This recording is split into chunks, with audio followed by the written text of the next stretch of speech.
Well, the road to Omaha might go through the farm here at Stanford, but it could be the Cardinal that gets bumped from the postseason. After a loss to Fresno State last night, Stanford moves to the losers bracket, and they face elimination against a scrappy Sacramento State team.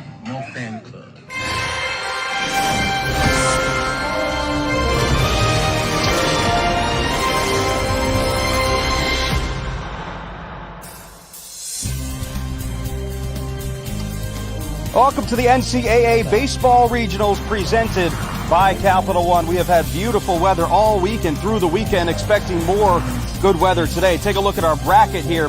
The elimination game at the bottom, Sacramento State eliminated UC Santa Barbara, looking for some more luck. Stanford, awfully familiar with this spot. They got walloped by a Fresno State team 7-2 last night. Welcome here on the field alongside six-time Gold Glover JT Snow. I'm Sam Ravitch.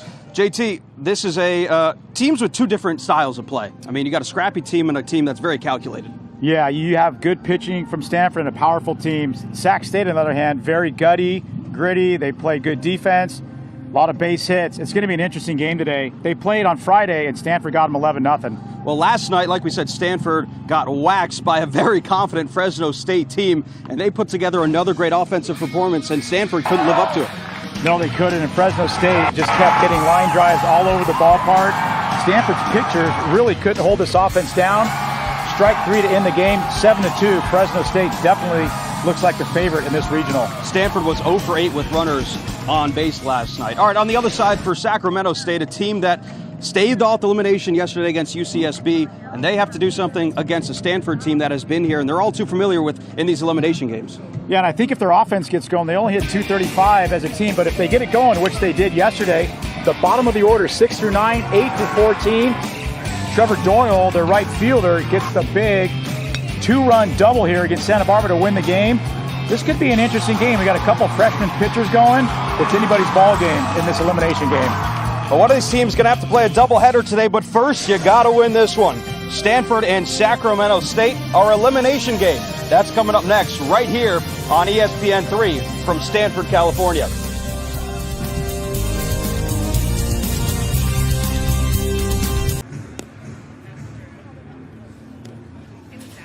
Welcome back to Klein Field at Sunken Diamond here in Stanford, California. Our elimination game in the Stanford Regional. Sacramento State, by the way, 7-0 in elimination games this year. Take a look at the Stanford batting order put out by head coach Dave Esker. Top of the order, Kyle Stowers has been fantastic this entire regional. Top four for Stanford was a little bit sluggish. 2 solo home runs yesterday. One of those coming from Brandon Wolf. On the mound for Sacramento State today, doing the pitching is Evan Gibbons. What are we going to see from Evan Gibbons today, JT? Well, he's a true freshman, and he was the Sacramento area high school player of the year. Was a two-way player in high school, pitcher hitter, and he's got 3 pitches: fastball, curveball, changeup. Fastball go 89-93. Curveball's his best off-speed pitch, and he is going to be one of their rotational guys next week, maybe even as high as a Friday night starter. So they love his athletic ability. I think his hitting days are over, and Reggie Christensen said he's going to be a really solid pitcher for us. Well, keep in mind, Sacramento State won 6 straight games after their loss to start the WAC tournament. Then they come in here, lose the first game to Stanford. They stayed off elimination yesterday as well against UCSB to stay alive here and face off against Stanford again. And 7-0 so far with these elimination games, and Stanford, their 3rd consecutive regional here in Stanford. They have not had luck in the previous 2. No, Cal State Fullerton bounced them twice in 17 and 18, and they are fighting for their lives against a gritty Sac State team. Kyle Stowers leads it off, 4 for 9 in the regional with 2 doubles and 2 strikeouts.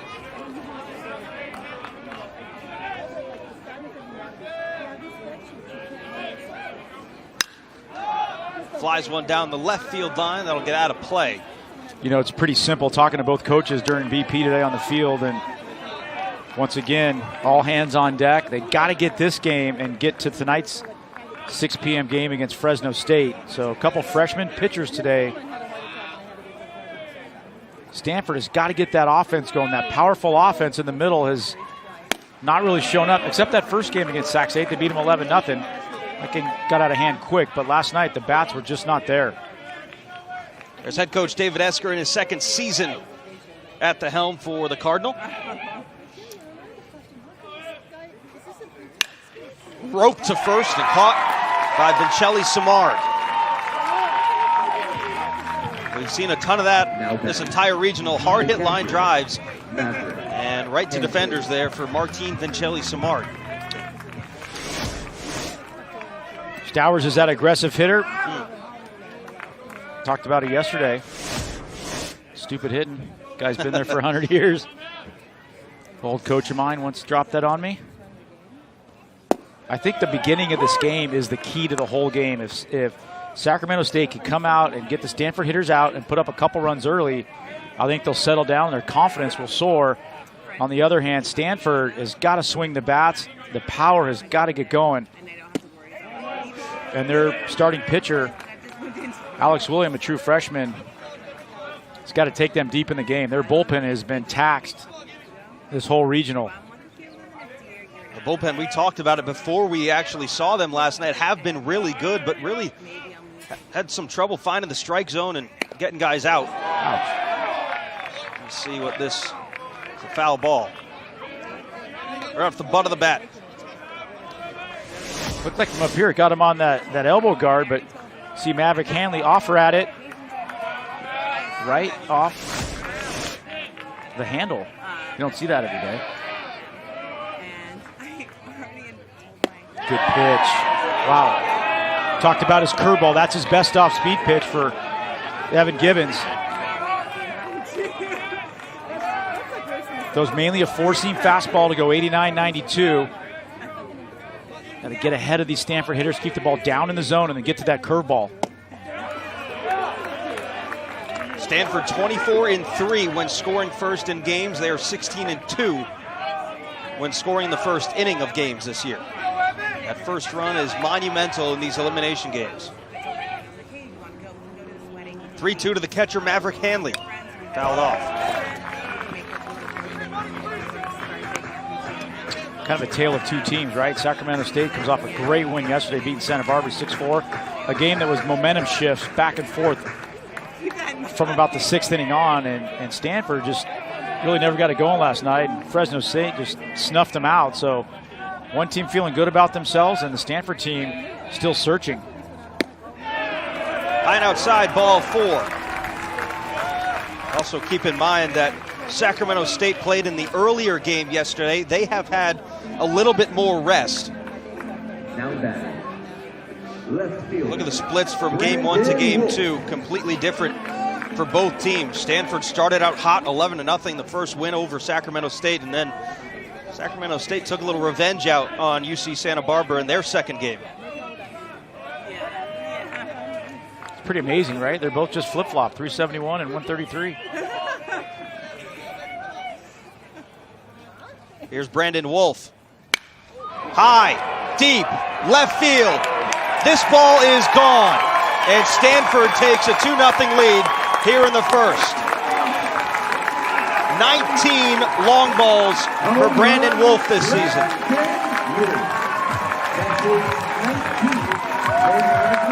Well, we saw that yesterday, or last night, in his first at-bat against Fresno State, went deep, and ended up striking out 3 times, but talked about the power in this lineup. There are 3, 4, 5 hitters. Take another look at this pitch, just a hanging curveball down in the zone. And we talked about how the ball travels here during the day. Not a lot of wind, just a slight breeze blowing out, and that ball will fly. You get it up above the trees. It's a powerful Stanford lineup. Couldn't start any better for Stanford. Just read those numbers. We'll do it again. 24-3 when scoring first in games for the Cardinal. Here's Will Matheson, the junior.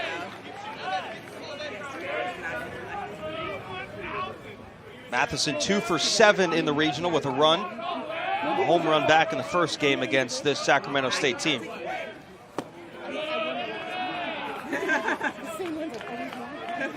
This offense for the Hornets coming into this regional hitting a 235 as a group. So if Stanford can get a big lead on Sacramento State, it is going to be mighty difficult for the Hornets to come back.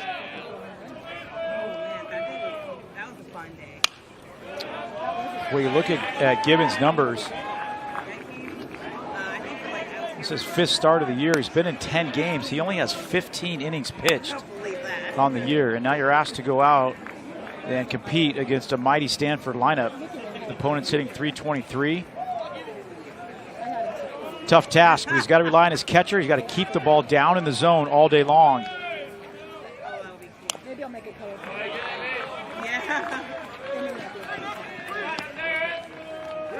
Matheson got the start in the game last night, was fantastic for the Cardinal, but that start would go to waste as the bullpen couldn't hang on to a 1-1 game, and the offense just kind of waned down the stretch.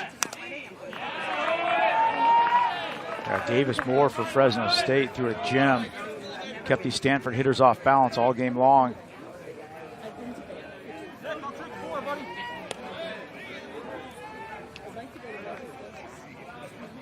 Talked about Stanford's power, but they're kind of a streaky offense. When they get it going, it seems like they get confidence. I've noticed in some of their games this year when they just get real aggressive and just start swinging is when they have their best games. They get a little too fine sometimes. They take some pitches and get a little conservative. That's when they get in trouble.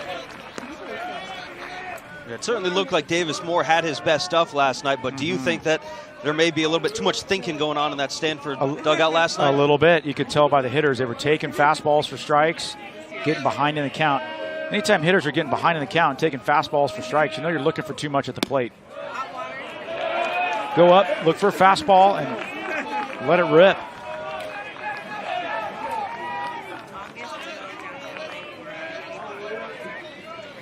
Matheson, 11 home runs on the year, has one in this regional so far. And he lifts one at deep center field. Long run for Grubbs in front of the warning track. He's going to make the catch. And 2 gone. I think also last night we saw Stanford hit a lot of fly balls for outs as opposed to a Fresno State team. And a lot like the Sacramento State team, a lot of hard ground balls and line drives that, that play. They put the ball in play, they're tough outs. Stanford with a lot of lazy fly ball outs last night that at this level do you no good.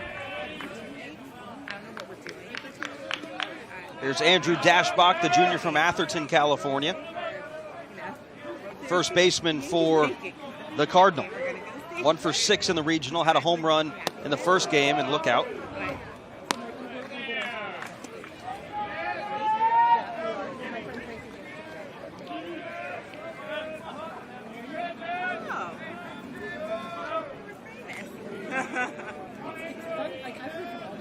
Dashbach led the team this year, hitting .345 in Pac-12 play. He takes one low and away. Got off to a little bit of a slow start in non-conference, and then once they hit the Pac-12, he caught his stride. He was one of the best hitters. All Pac-12 first team offensively and on the all Pac-12 all defensive team at first base. Done a great job at first base. And at the next level, he probably projects as an outfielder. A lot of scouts like him in left field. He runs well. He's got something he can't teach in power. They'll get him off first base and put him in the outfield and just let him hit. A called strike. Became the first player in program history to hit 4 home runs in a single game this year on May 14th, a win over Cal Poly. The impressive thing about that were 2 of the home runs were to right field and right center, and 2 of the home runs were to left field. Just got onto this one and launches it into the sky on the infield. Shortstop Torres and Moretto makes away, and that was a towering fly ball. Stanford gets up early on a Brandon Wolf 2-run bomb, JT. Just a hanging curveball. It's a strong young man, and he deposits this pitch in the trees in left center. Stanford up 2-0. A 2-run home run off the bat of Brandon Wolf puts Stanford on top 2-0. We head to the bottom of the first inning. Sacramento State going to have to come from behind here. A batting order that came into the regional batting .235, but the come from behind win yesterday over UCSB in a loser's game to play here today. And Matt Smith will lead it off for Sacramento State. Alex Williams getting the start on the mound today for the Cardinal. Matt Smith is 1 for 4 in the game yesterday. Alex Williams, JT, is going to have to go deep into this one. They need him to. The true freshman right-hander, 6'3", 205-pounder from Castro Valley, California. 3-pitch pitcher, fastball, slider, changeup. Fastball go 86, 88. Slider's his best off-speed pitch. Occasional changeups. And he really compares to Stanford's starter Friday night, Brendan Beck. Not a strikeout guy, 54 and a third, just 35 strikeouts, but he's only walked 6 batters. 234 batting average against. Hard ground ball to second. Duke Kinnaman is up with it, and one gone. And I think the key for Sacramento State is to find that offense early. You're already down 2-0. Just a 235 team batting average. You got to put balls in play, can't strike out, and when they do get on the base, they put a lot of pressure on the defense. Keep the ball out of the air. Line drives and hard ground balls. Here's Dawson Bacho, redshirt sophomore from Novato, California. Swings at the first pitch and pops it up towards the Stanford dugout. Could come back towards the field. Dashbach with a step to spare. Picks up out number 2. A lot of foul territory here at Sunken Diamond. We talked about it all regional long. And that's stealing a free out right there. Dashbach, big guy that runs well, former tight end in high school. He knows that ball's going to come back to the field. Great concentration, no problem. That's the thing. You get 27 outs in a baseball game, you might get 2 or 3 outs a game taken away from you here because of the foul territory. Steven Moretto now, quick 2 up, 2 down for Alex Williams.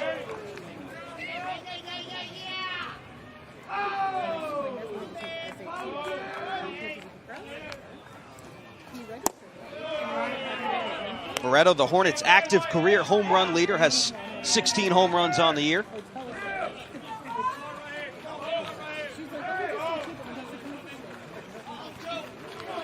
Two for 8 in the regional.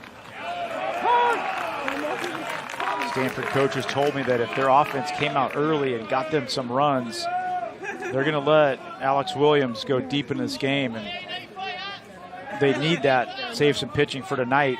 If they win this game against Fresno State, they'll let him go 120 pitches. He was their midweek guy. Usually pitched that Tuesday or Wednesday midweek game. This is his 10th start of the year, so he knows what he's doing out there.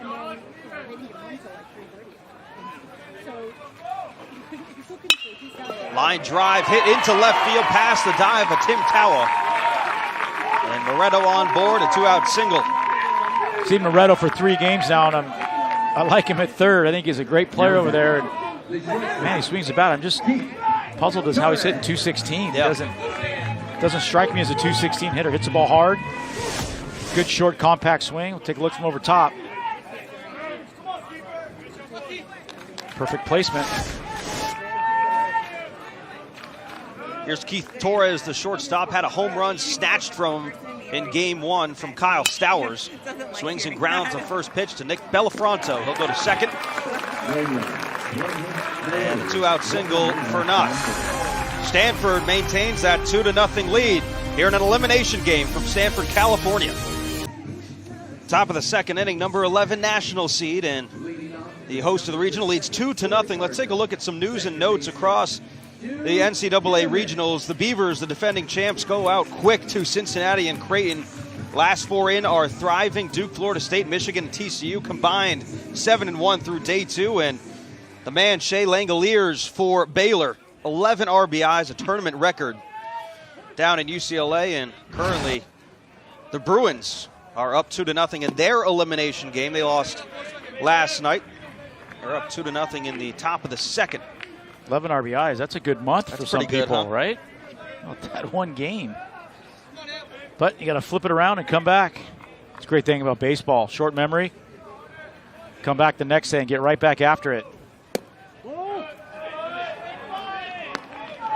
Who can handle the mental grind?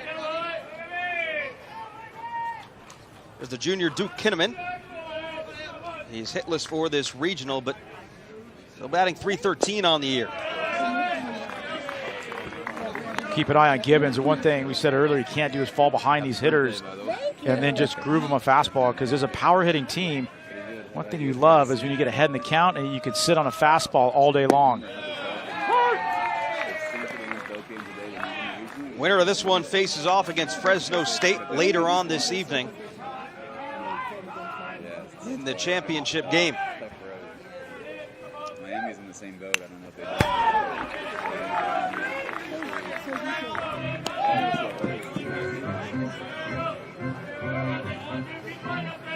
Stanford Cardinal have hosted this regional now for the third consecutive year, have not made it out in the previous two, thanks to Cal State Fullerton, who's not in this regional, had not made the postseason this year, first time in 27.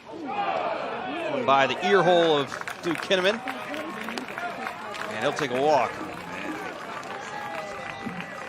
A little bit of command issues right now for Gibbons. I mean, that was a 3-2 pitch, not even close. So that's something as a coach you pay attention to. A 3-2 pitch has got to be around the plate. You can't give these Stanford hitters free bases. Somebody behind you in that lineup will make you pay. Did that in the first, the walk to Maverick Hanley, then the 2-run home run from Brandon Wolf. Shortstop Tim Tawa. Another one just got under it, popped to third base. Stephen Moretto makes the catch, and one gone. We've seen that twice now with Matheson, and now for Tim Tawa. And what do you do when you're a hitter? You're just getting under it. You try to get on top of it. You got to shorten up that swing. It's one of the things, and talking to the Stanford coaches this morning, they're all in agreement. Too many fly balls, too many long swings. I know you're trying to drive the ball, but you don't have to get that length in your swing. Shorten it down a little bit. Think the other way. Think back up the middle. If you're a right-handed hitter, think right center. Keeps that bat flat through the zone. Gets past the catcher. And up to second base. On the wild pitch goes Duke Kinnaman.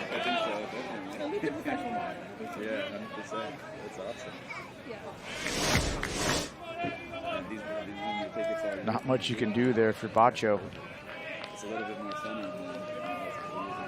A lot of foul territory here. That backstop is about 20, 25 yards behind that home plate. So runner in scoring position here, and Stanford threatened to put some more runs up on the board. Belafronto's had a really good regional, 3 for 6, a double, a home run last night, 3 RBI, 2 walks. And that one hurt. But they got him right off that front shin. Local kid right down the road here, San Jose.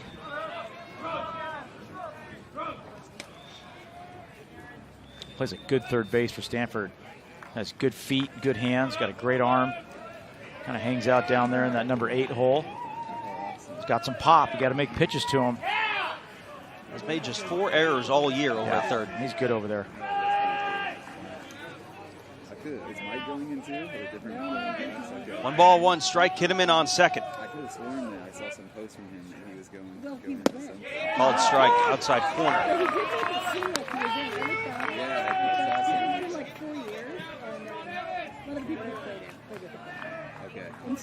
A lot of pop coming from the bat of Belafronto as of late. All 5 home runs have come since April 22nd. 5 home runs in 21 games.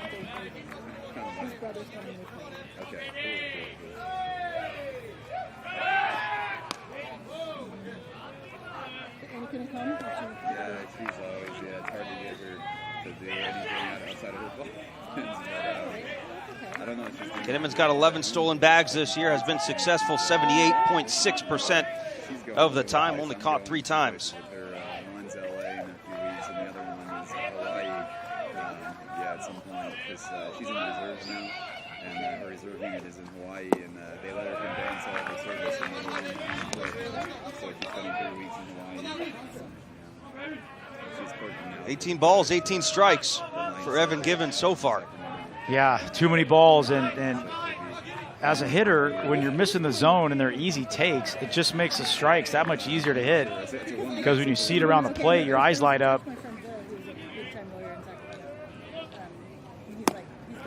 Just got to get in the zone. Can't keep falling behind these hitters. You could sit on fastball all day long. Just eliminate the off speed. Head coach Reggie Christensen's going to have to play with the pieces today in the bullpen. I think he's starting to realize that. I think so, yeah. She said she'd work for 2 years after this and then go back. Payoff pitch. Down, ball 4. 2 walks in the inning, 3 on the day for Gibbons. Like I said earlier, if you're going to get beat, you got to get beat in the strike zone. You can't get beat walking guys. Throw that ball over the plate. I know it's a tough task. You're just a true freshman out there facing this powerful Stanford lineup, but you're going to mess around and walk guys, and someone's going to make you pay with a big 2 or 3 run home run. Here's Nick Bruiser, has 2 home runs on the year. Just 0 for 1 in the tournament.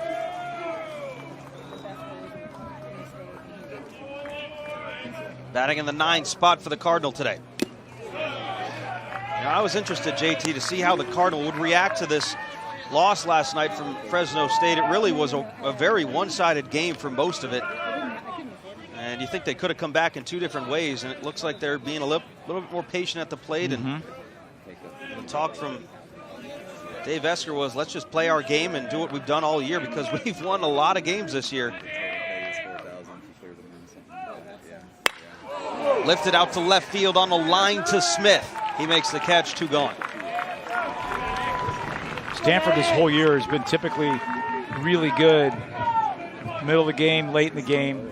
Going to get a mound visit right here, but they seem to do better once they get that 2nd and 3rd trip through the lineup, and their hitters get to see what kind of stuff that starting pitcher has. So they've won a lot of late games. They're going to go to the bullpen and get them out of there. Taking an early 2-0 lead in the top of the 2nd. And threatening once again, 2 gone with runners on 1st and 2nd. Gibbons didn't really have the command today, 3 walks.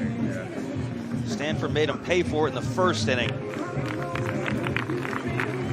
So a pitching change here. Gibbons' day is done. He'll come back. Cardinal leave. Welcome back to the NCAA Baseball Regionals presented by Capital One. Another beautiful day here at Sunken Diamond. JT Snow, Sam Ravitch with you for the Stanford Regional. New pitcher on the mound, Brady Rodriguez. Not able to get much out of the starter, Evan Gibbons, today, JT. No, and I think Reggie Christensen, the head coach for Sac State, is just going to try and piece it together with that whole bullpen and try and live for another game. Do anything they can. Brings a lefty in here to face the lefty, Brady Rodriguez. Sophomore, 5'10", 168-pounder from El Dorado Hills, California. Went to Oak Ridge High School. Not a bad move. 2 outs, get him in, see if he can get the lefty out. Get his feet wet on the mound. First time in this regional against an aggressive hitting Kyle Stowers. Cannot afford more walks in this one. You already got 3 walks. Kyle Stowers extremely patient at the plate. Lined out sharply to 1st in his first at bat, 0 for 1. And Sacramento State knows they've got to keep it close. Maybe make a run, get some momentum, but if this gets out of hand, it could get ugly.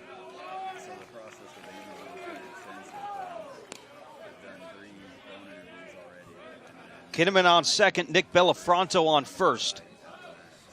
Loser of this one goes home. Winner sticks around to face Fresno State later on tonight.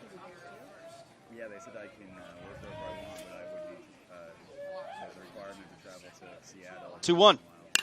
Line back up the middle, a base hit.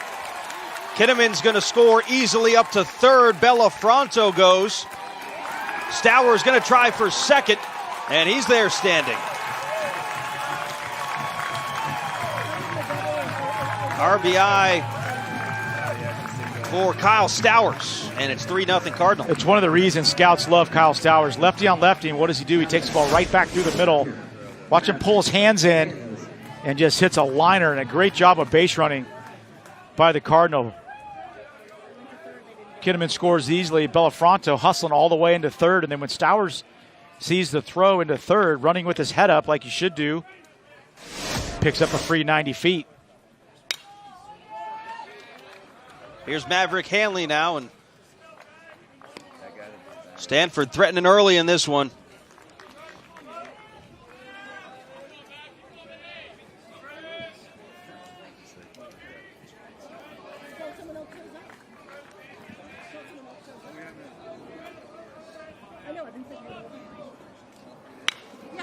High fly ball to left field. Looks like this one's going to be playable for Matt Smith. And he'll make the catch. So the Cardinals strand two. They tack on another run. Stanford is up 3-0. 5-6-7 due up for the Hornets. 3-0 Stanford on top, heading to the bottom of the second. Another beautiful day here in Palo Alto. We have had 3 awesome days and some great crowds as well, with teams coming to this regional that are local, like Sacramento State. Lots of youngsters out here on the weekend enjoying it. School's almost out, JT. It's got a summer feel to it. It's that time of the year. Baseball season. Had a lot of rain up here in the Bay Area, Northern California this winter, so nice to see the sun out and the temperatures rising. Everything's blooming. Great time of the year. I see a very raucous Fresno State crowd later on tonight. Saw some of them coming into this one tailgating out there. Yeah, they bring it. I feel like they've been living out there for the whole regional. They get after it. It's a great scene. Love their baseball down there in Fresno. Their Bulldogs are, that's their team. That's their, almost their pro team. They treat it like a professional franchise. In all sports, football, basketball, baseball, the Valley, they love their sports. So it'll be Ryan Wallstead, Martine Vincelli-Simard, and Dylan McPhillips. Leadoff walk given by Alex Williams. For more coverage of the Division I baseball regionals and interactive brackets, go to NCAA.com, NCAA.com. First walk of the day issued by Alex Williams.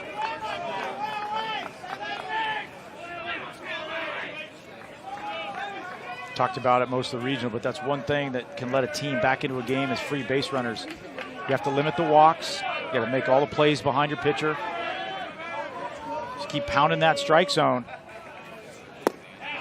Vincelli-Simard hit a big home run of the game yesterday. Yeah, he hit a blast to left field. We talked about the Stanford coaches said that they're going to let Alex Williams go as far as he can. There's really no pitch count on him, and they were hoping that they would jump out on top, which they have, and then they could let him settle in and save that bullpen. He might be out there triple-digit pitches. This one hit out to right field fairly deep. Bruiser is back, and he'll make the catch. One gone.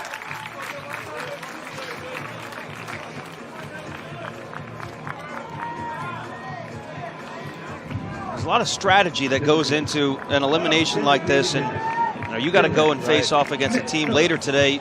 Your team's going to be tired. Everybody's tired at this point in the season. There's no doubt. Everyone's a little banged up, but teams that have the will to win generally come out of these regionals. And it was a big call for Stanford. They've got Eric Miller, their number 3 starter, who's probably as good as a number 1 starter on any other team, but they always hold him back on Sundays to try and win that 3rd game of a series during the Pac-12 conference. And they thought about starting him today, but they want to hold him back, and if they can get through this game, he can go against a really good Fresno State offense. It's got a few left-handed hitters, so maybe he can neutralize them and force a game on Monday.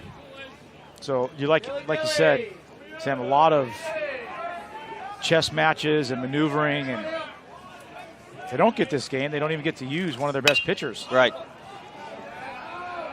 Fouled out of play. And in the first row of seats there. Hawaiian shirt action day today. Great day. You got any Hawaiian shirts? Are you a Hawaiian shirt guy? Got a few. Yeah? Yeah. I feel like you could be in a Hawaiian shirt. Love it, yeah. A few button downs. All about the comfort. Nice breeze coming from right to left field today off the ocean. The ball's 2 strikes to McPhillips. Went down to get it and chased one. Good pitch there from Alex Williams. It was a good pitch. We talked about his off-speed pitches. His slider is his best off-speed, but he's still developing that changeup. And look where this pitch ends up. It's in the zone, and then it's out of the zone. That's what you want to do when you get 2 strikes, get ahead of a guy. Give it the illusion that ball's going to be in the zone. Get that hitter to start his hands, and then it breaks out. First strikeout of the day for Alex Williams.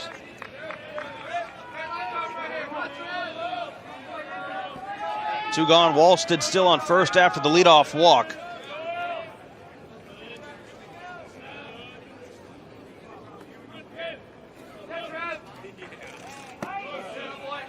We've seen the action from Maverick Hanley there behind home plate. I would be hard-pressed to believe anybody's going to be trying to steal one off of Hanley today. You just get over there to first base and, as we used to say, drop anchor. He is one of the best in the country throwing behind runners, and don't fall asleep on him with the left-handed hitter. He'll snap it down there. Him and Dashbach been great all year.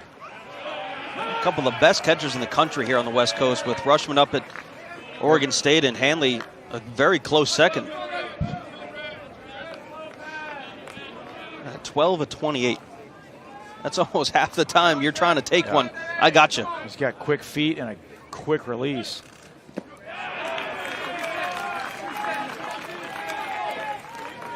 Good pitch there. We're starting to see him go to that changeup more. So important for a young pitcher to get ahead in the count.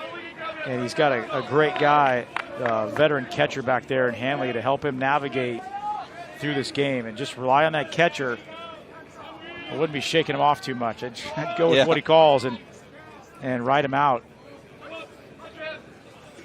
There you go. Swing and a miss. Back-to-back Ks for Alex Williams to get out of the inning. Strands a runner on first, and the Cardinals still lead 3-0. Back here at the farm, Stanford on top 3-0, heading the top of the third inning. Let's take a look at the action a little bit south of us and our friends down at UCLA Regional. In that elimination game, Baylor right now has a 3-2 lead over the host team, UCLA, and the #1 overall seed in this tournament. And I don't think anybody expected the #3 seed in that tournament, LMU, to be 2-0 right now. But a hot team coming out of the West Coast Conference. That's a surprise. I've seen a lot of 3 teams or a lot of 3 seeds doing some good damage in this tournament. Yeah, you get past some of the 1s and some of the 4s, but everybody else, I mean, you can lump them together, and it's a great thing about baseball. It's just what kind of effort you get from your starting pitching and what kind of pitching do you have. A good starting pitcher can neutralize an offense at this level. Some teams on the brink of going home and watching the rest of this postseason play out. You look at 1 through 15. Some huge names. Oregon State already eliminated. Georgia is on the brink today. They face elimination, and Georgia Tech as well over there in Atlanta. There's some something on the line here today.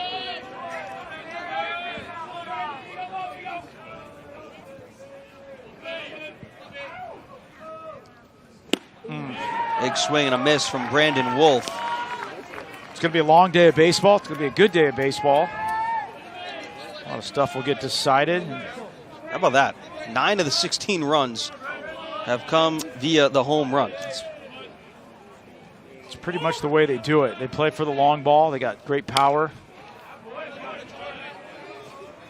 But the key for them is to get ahead in the count and get a fastball and a fastball count. And be able to do something with it. We've seen this regional, especially last night against Fresno State. They got behind in the counts. They were taking fastballs, and then Fresno State pitching staff went to the off speed and really kept them off balance all game long. Wolf down, swinging. It's now his 6th strikeout of the regional. 2 home runs, 6 strikeouts. Challenge pitch right there, right above the knees on the inner thigh.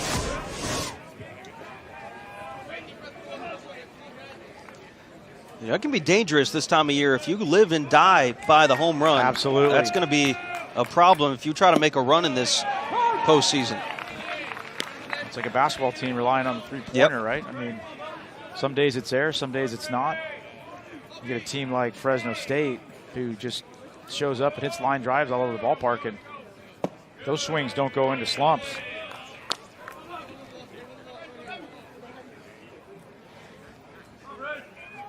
Here's Will Matheson 0 for 1 today. Popped out over to third base back in the first inning.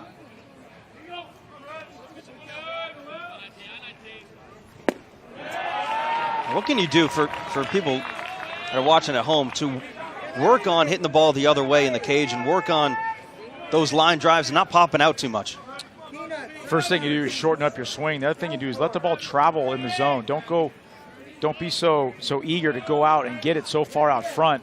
You still got to hit the ball out front, whether you're hitting the ball to the opposite field or you're pulling it. But you let the ball travel, and the swing's got to be flat. If you got any loop in your swing, if you got any length in your swing, it's going to go up in the air. You can work out in the cage, set the tee up on the outside part of the plate, and just bang balls all day long. Uh-oh. This one's crushed, hooking down the line. That's gone.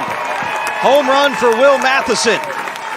Number 12 of the year, second of the regional. Home run, Will Matheson. That's his 12th home run of the Or if you season. do hit it in the air, you can just get enough of it where you hit it over the fence and don't have to worry about it. And that's just what Stanford does. They're a home run hitting team. A lot of power. Now back, first baseman. Matheson, big guy, 6'6", long arms, pitch right down the middle, and you see the extension, and he just backspins this right out of here into the trees in left field, right inside that foul pole. It's just kind of what they do, and David Esker, the head coach of Stanford, knows that's the team they are, and they just play for that big hit and that big inning.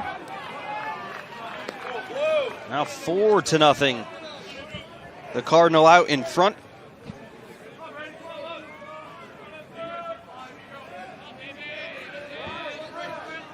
Andrew Dashbach now.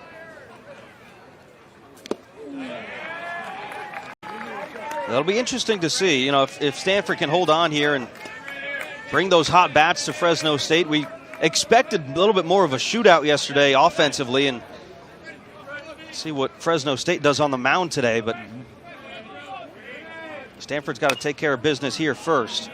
Well, it would get real interesting because then you have two number 3 starters going at each other, and there's not really a drop-off in starting pitching. Yeah.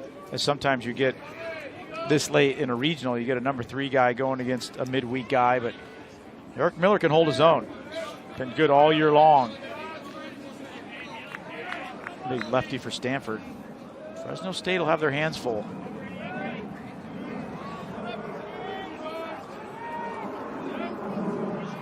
Long way to go here, though. Still a lot of baseball left to go. Brady Rodriguez continues on the bump for Sacramento State. And he leaves the 0-2 low to Dashbach. 1 for 6 in the regional, a home run scored, and RBI.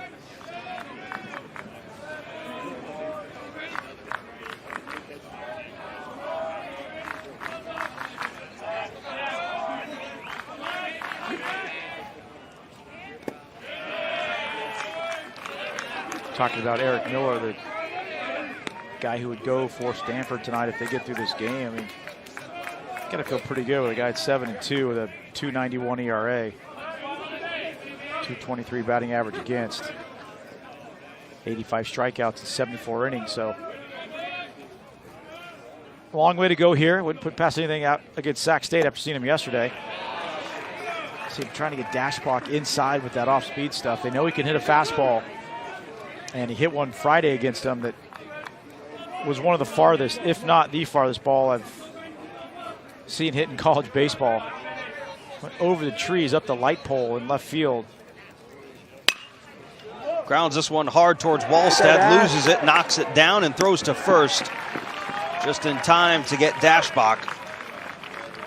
So let me ask you this, too, because you're going to have, if the Cardinal can hold on here, what's the procedure for Eric Miller going late into this game? How soon do you get him out there to start warming up for this one? Because you're only going to have maybe an hour and a half, 2 hours in between these.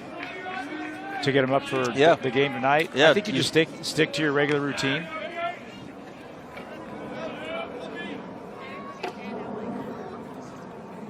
It's going to be a long day for him, though. He's here at the game right now. You're kind of sitting around. Yeah. Probably go in after the game and after this game, go in and get loose, maybe get on that bike and ride it for a little while and get stretched out. Maybe get up today during this game if it holds in Stanford's favor. Get down in the bullpen and just throw some pitches, loosen up. And he hasn't pitched since last week's into the season series. Stanford finished at Arizona State, so he hasn't pitched in a week.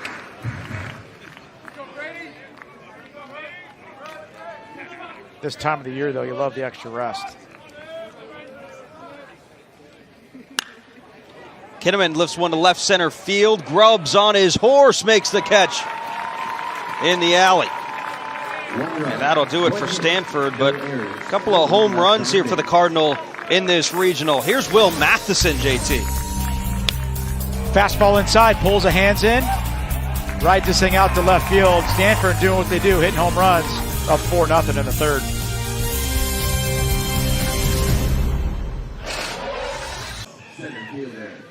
Stanford in the driver's seat early on in this elimination game. Bottom of the third we go. Sacramento State needing some offense. And Bronson Grubbs will start it off, who has had a good regional.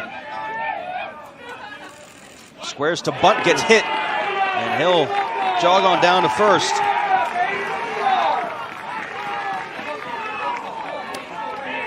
Mistake there from Alex Williams. Yeah, he can't be hitting the 9-hitter up 4-0. It's all about getting outs now as quick as you can.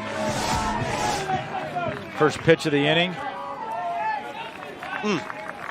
Tries to come in. Looks like Grubbs can square around, maybe throw something down on the ground, maybe a little bunt. You don't want to give this scrappy offense extra base runners. Called strike to Matt Smith. 1 for 8 in the regional, but came into this tournament leading the team with a .318 batting average, 6 home runs as well. Just 1 for 8 so far. Redshirt junior from Placerville, California. All WAC first team. Hit .436 in conference play this year.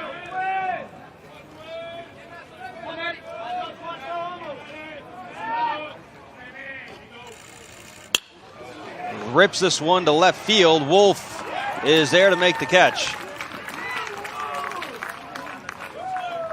Pretty good first step there by Wolf on the crack of the bat. Thought that might have a chance to get in there. Good swing of the bat by Matt Smith. Hangs out a line drive and a good play by Wolf.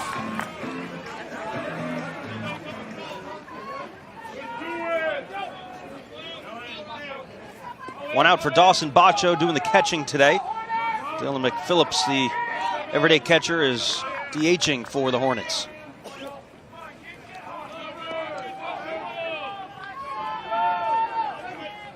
Pop out in the first, 0 for 1 today.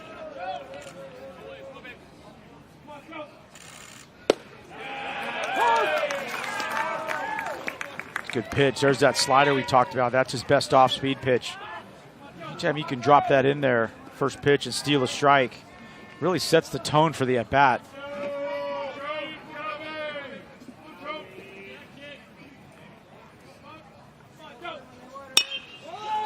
Chop towards second, could be 2. Tawa drops it, and he's safe at second base.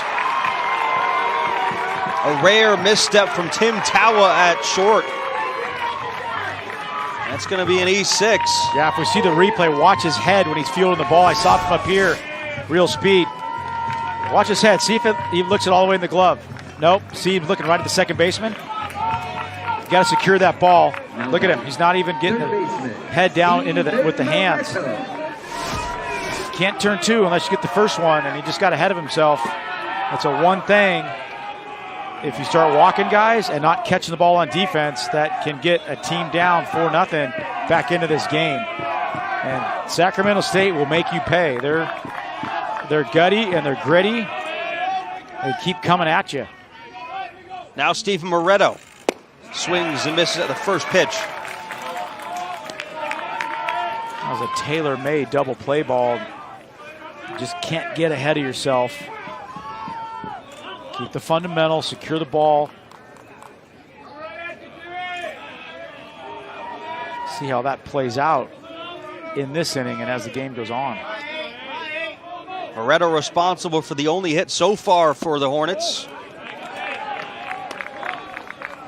Single back in the first inning. Second time through the lineup for Sacramento State. See if the hitters make the adjustment.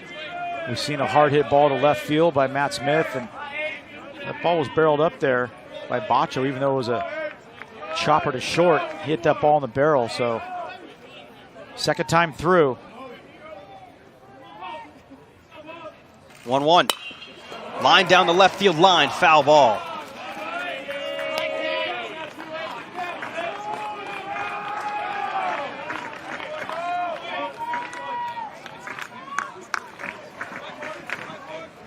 This is a Cardinal defense that came in with a .980 fielding percentage. That was good for 17th in the country. It's a great surface here. We talked about it all regional long. Great infield here. Bermuda grass. The dirt here has got a lot of clay, so it holds the water, and it stays soft during the day games, during the sunny, bright day games. A lot of true hops.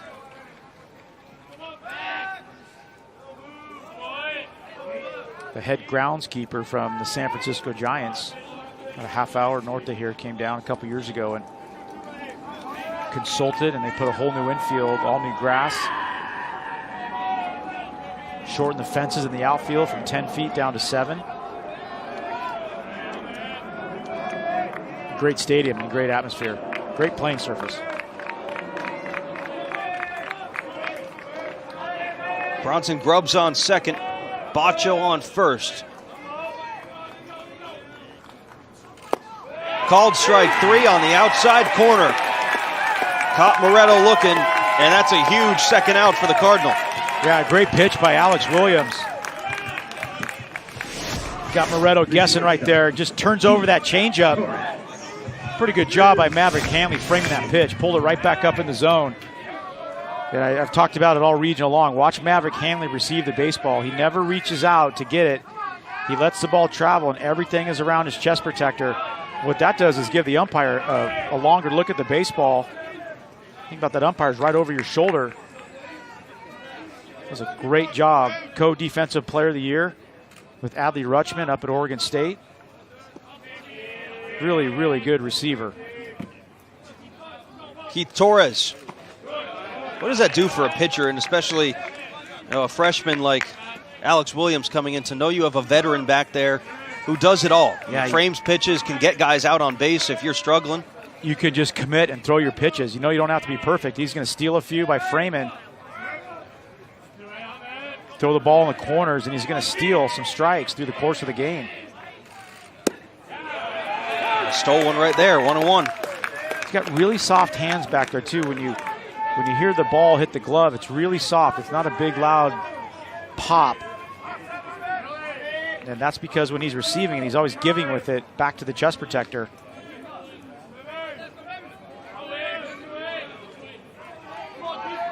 Torres hitless in this regional.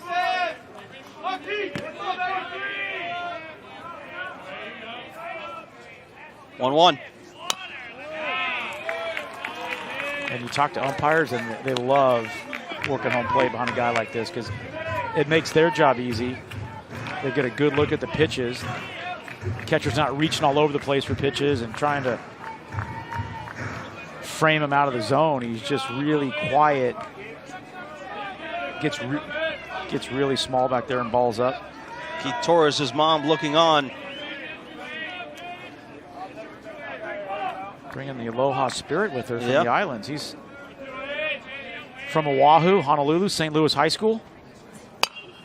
Off the end of the bat to first with some English on it. Dashbach flips to Williams in time. And Alex Williams able to get out of a jam there. That's a good play there by Dashbach. That is not an easy ground ball. Squirting off the end of the bat and snuffs out this little rally that Sacramento State had going. Coach Reggie Christensen on the other side of the break. Stanford on top 4-0 in this elimination game. Top of the 4th inning we go.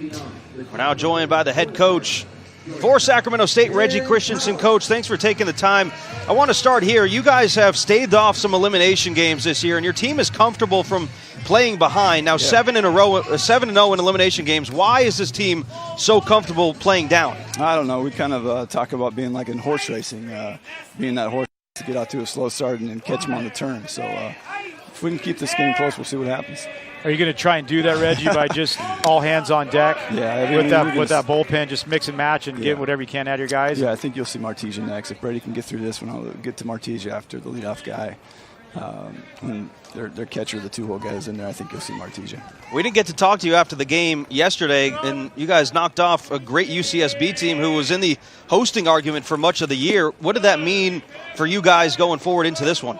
It gave us some confidence for sure. Our guys were nothing to lose, and certainly felt like it was a different feel in our dugout versus UC Santa Barbara. They haven't been in that situation, so our guys came out loose. And when we threw that wild pitch in the 8th, I didn't know what was going to happen, but our guys came back. Trevor Dole has a big at bat. Can't seem to play defense today, guys.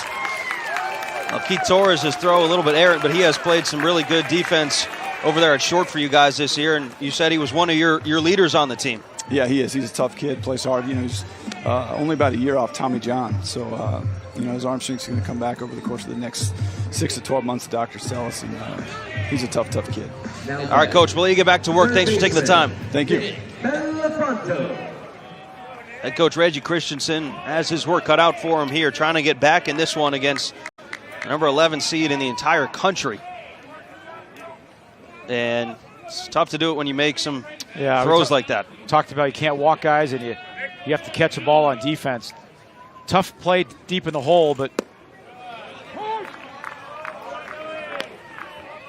it's one where you're down there at first base, and all that foul territory behind you. You've got to knock that down, and if you're unsure, you keep it in front of you. Keep the runner at first, keep the double play in order, but it gets by you, and you just walk down there to second. And you got a guy in scoring position with nobody out. Big swing from Bellafronto, and it's 0-2. I think the key is you got to take care of the bottom of the order for Stanford. The top of the order was Stowers and Hanley handle the bat so well, and then you got to get to the meat of those power hitters. So if you're looking up and down the lineup, where can I get my outs? When I get to that bottom of the order, I got to get these guys out.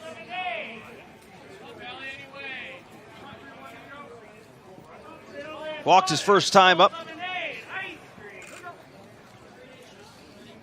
3 for 6 in the regionals so far for Bellafronto.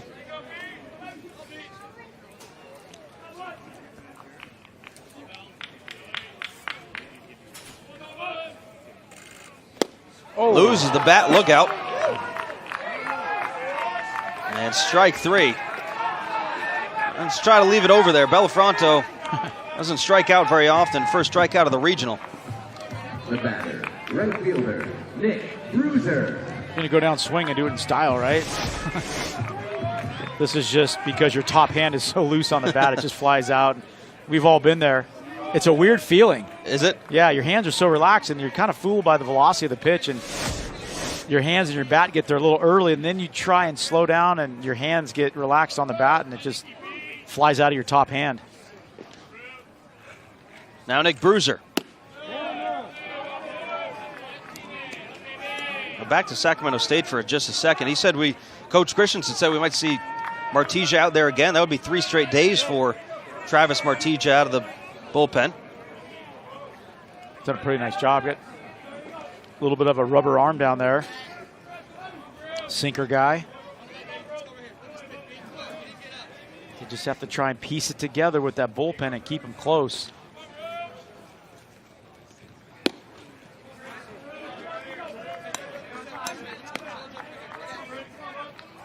Nick Bruiser struggled a bit this year, hit .220 in Pac-12 play.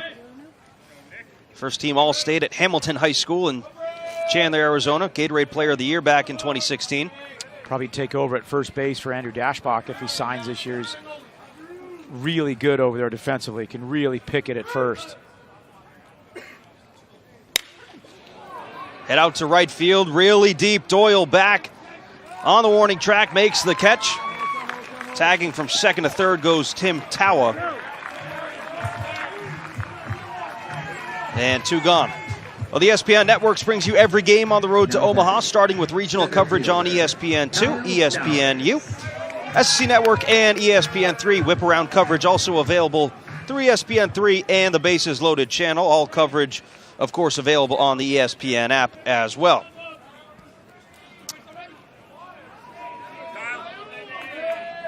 Runner on third for the Cardinal, threatening to add another one with Kyle Stowers, the leadoff man, up.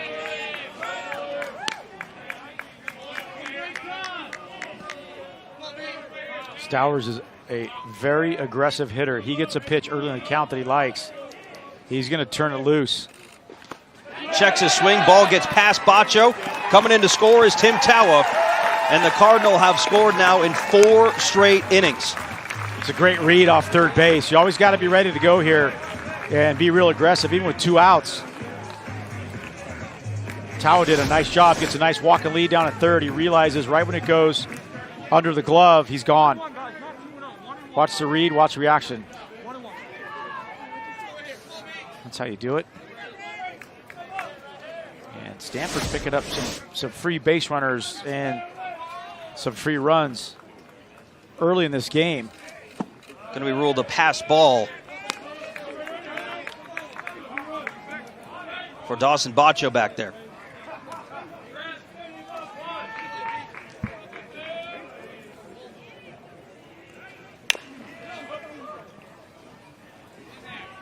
Going back to the talk on Kyle Stowers, second on the team last year, 10 home runs, had 42 RBIs. Also led the team with 30 walks. You know, he knows the strike zone really well. He's patient up there, and we've seen the defense too. Is kind of a 5-tool player, the old baseball cliche, if you will. He is. Hits the ball to all fields. Scouts like his athletic ability, that's for sure. Jammed a bit there. And Vincelli Samard will take it himself. The Cardinal put up 2 in the first, 1 in the second, 1 in the third, 1 in the fourth. They lead 5-0. Stanford cruising here in this elimination game, 5-0 over Sacramento State. Unfortunately for Stanford, the odds are not necessarily in their favor. When you start 2-0 in a regional, history says you go on to win 81% of the time. Now, there is good news across the rest of the country, though. 7 national seeds face elimination today. All 4 that have gone final. That's Georgia, East Carolina, Louisville, and Georgia Tech have won and advanced on to the second game tonight. West Virginia's in the lead in their regional, and UCLA is now up on Baylor, and Stanford in the driver's seat here. So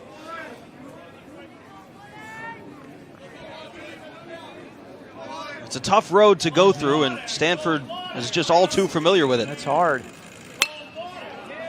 Ryan Walsted, a lazy fly to center field. Kyle Stowers is there for out number 1. Well, this game couldn't have started any better for Stanford. We talked about if they got some runs early, they would let Alex Williams go. There's 41 pitches now in the 4th inning, but Stanford 5 runs on only 3 hits, so it's go in their favor, and they've got a guy tonight that is one of their studs on the mound. He's their number 3 pitcher, but more like a 1 or 2. And Eric Miller, they would hold Miller back for that Sunday game in conference to try and win that series. They'd go Beck and then Matheson. Anything can happen. Long way to go. Vincelli Samard up the middle. And a 1-out single for the first baseman. And JT, can you just kind of talk to the listeners here? You played at Arizona. You know how to play some postseason baseball. You played in the major leagues. But just how tough it was for you guys, because you ended up losing to Long Beach State in that regional. Is that right? We did. It was a different format. There was 48 teams, 8 sites with 6 teams in each, but same thing. It was double elimination, and we lost out to Long Beach State that year, and they held their number 1 pitcher as a first-round pick, lefty named Kyle Abbott. Lined up the line. That's a fair ball. Vincelli Samard will try to go to third. The throw comes into second. Sliding in safe is Dylan McPhillips. And the Hornets, a couple of hits here in the 4th. Second time through the lineup, and they're making some adjustments. swing of the bat there by McPhillips. We've seen him do this there in this regional. Ball down in the zone and just drops the bat head on it.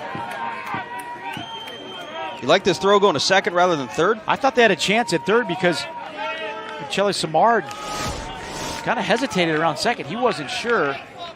Brandon Wolf, who's usually a right fielder for Stanford, in left today, and he came up and just fired into second all the way. Good time to try for third, though, with one out. You never want to make that first out or third out at third base. But I thought that throw could have come into third. And when in doubt, you just got to come up and fire it to the cutoff man. That base runner will see a head-high throw and will put on the brakes. But when you overshoot the cutoff man, or you don't throw it to the cutoff man, everybody can move up. Trevor Doyle was the hero of the game last afternoon to knock off UCSB. Looking for another big one here. The 2-run RBI double out to right field that drove in the would-be winning runs.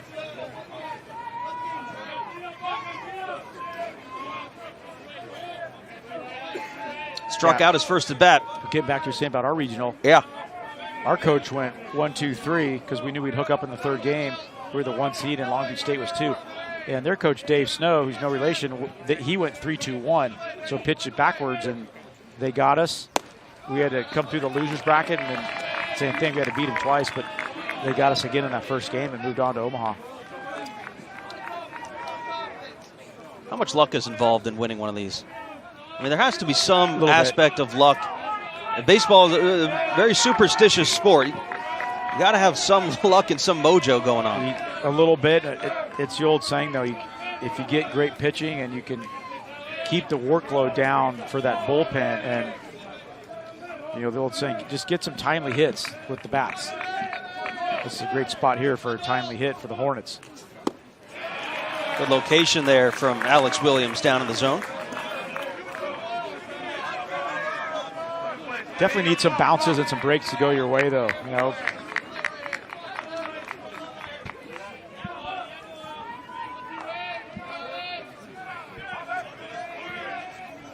Second and third, one gone. Sacramento State needs some runs here, trailing 5-0. They want to stick around for the game later tonight.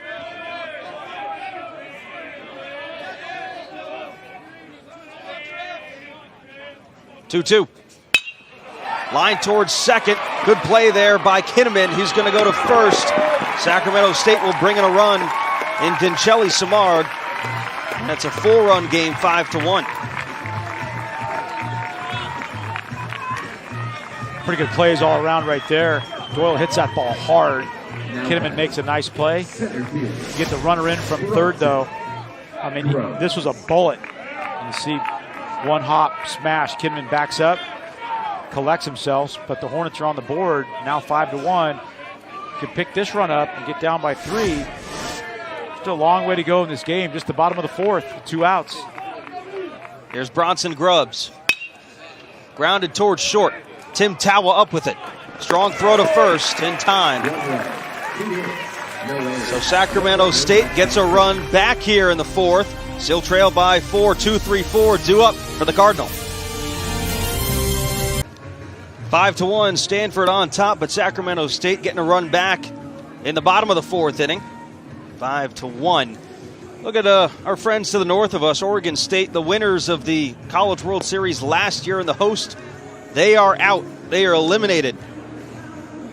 They will not be trying to repeat here this year. Creighton is currently up 3-1 in the bottom of the fifth inning in that elimination game over Cincinnati. But surprised, JT, to see Oregon State go 0-2? Very surprised, especially up there in Corvallis. Always a tough place to play. They got a great backing, and that's not how they thought their season would turn out at the end right there. It's one of the biggest home field advantages in the country. And Travis Martisia on now for the 30th time this year. He's pitching both regional games.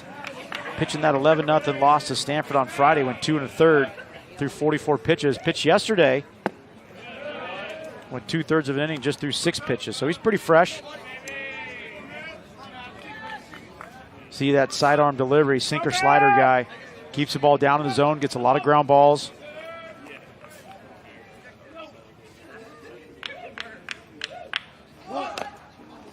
Fouls off a bunt.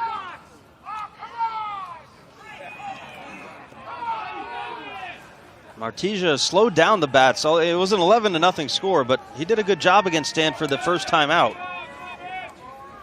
Change up that arm angle. It's just a different look. Gets a little sink on the ball. You got to make him get it up if you're hitting. That ball needs to start up about your belt for it to be a strike.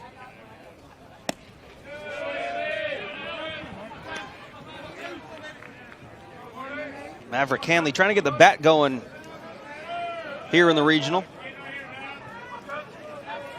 1 for 5, 0 for 1 so far today. Pretty good pitch.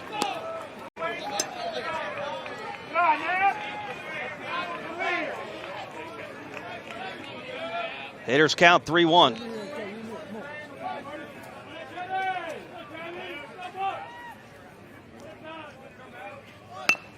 Gets a bunt down to third baseman. Moretto playing back, bare hand. Oh, almost had another web gem play over there at third, but Hanley able to beat it out in a bunt single. That heads-up play there. Yeah, a little sneak attack. 3-1 in the count. The batter. Moretto playing deep at third. He drops one down, and Hanley really good number 2. Look where the third base is playing, way back on the dirt. Pretty good play though on the bare hand. Doesn't even have to exchange it. Oof, would have been close. Yep. Hanley does a nice job in that 2-hole. Just does so many things well. Can handle the bat, can bunt, can hit and run. Take you out of the ballpark.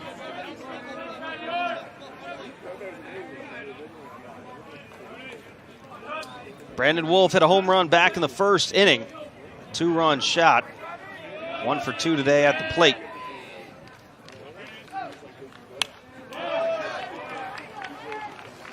Hanley's got some sneaky speed, too, for a catcher. He does. He runs well. He's a good athlete. He kind of reminds me of a guy that I played the big leagues against, Craig Biggio for the Astros. He's that kind of player. Could probably stick him anywhere on that infield. Put him at second or third. And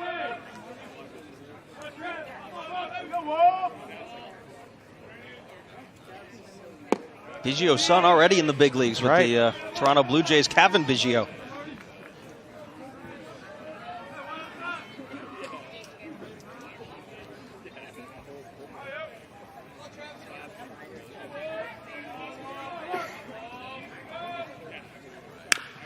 Grounded sharply, Moretto trying to turn 2. Wallstad back to first, not in time.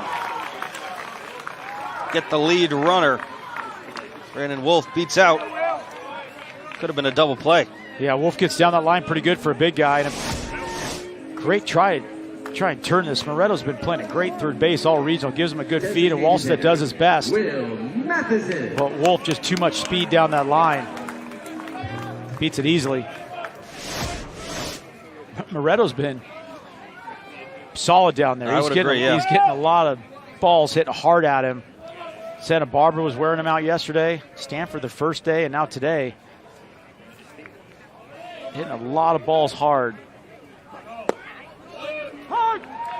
So they call it the hot corner. So Will Matheson hit a home run last time he was up.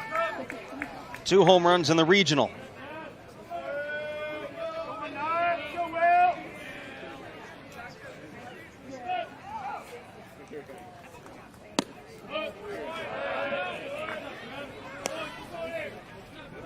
You look at the radar gun, you see 83 coming out of the hand of Martija, 84, but that thing's got a lot of movement too. Yeah, it's got some movement. It looks a lot harder than that because you're so focused on where it comes out of his hand. You really have to pay attention to the height of it in the zone. The ball starts off at your knees, it's going to be a ball. You got to make him get it up. Another guy with his velocity, if you're a right-handed hitter, you don't want to try and pull him. You want to try and stay back up the middle the other way. You start trying to pull these guys, and you're going to roll over and hit ground balls at left side all day long.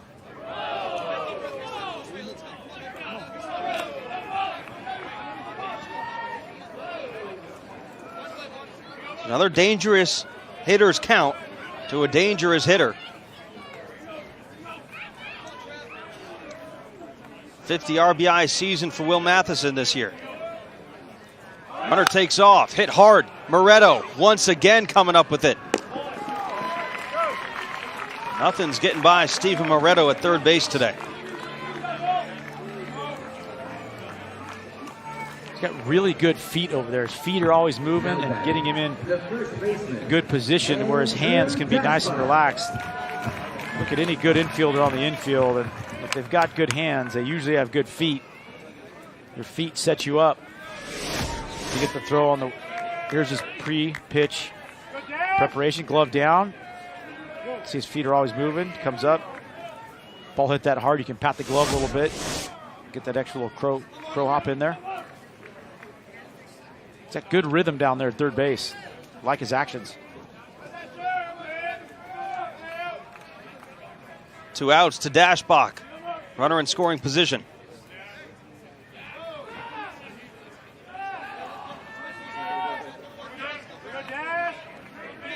Well, aside from the bunt in this inning, Martesia's got 2 ground balls, albeit hit hard.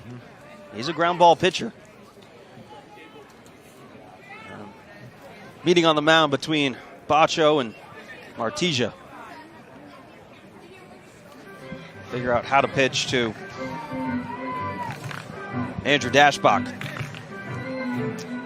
Well, for more coverage of the Division I baseball regionals and interactive brackets, go to NCAA.com, NCAA.com.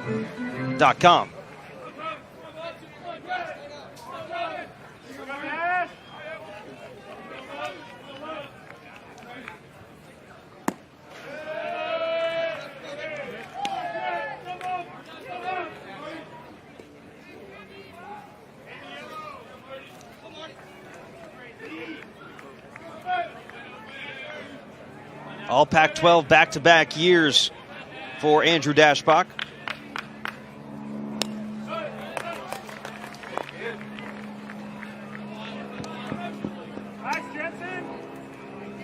Another guy here just to try and stay back on him and try and hit him to right center field. Dashbach get a little quick right there and hit it off the end of the bat. Let that ball travel. Don't go out and get it. It's going to come up, and then it's going to come down. That sinking action, now they're going to put him on. Don't want to face Andrew Dashbach here in this spot. They'll take their chances with Duke Kinnaman.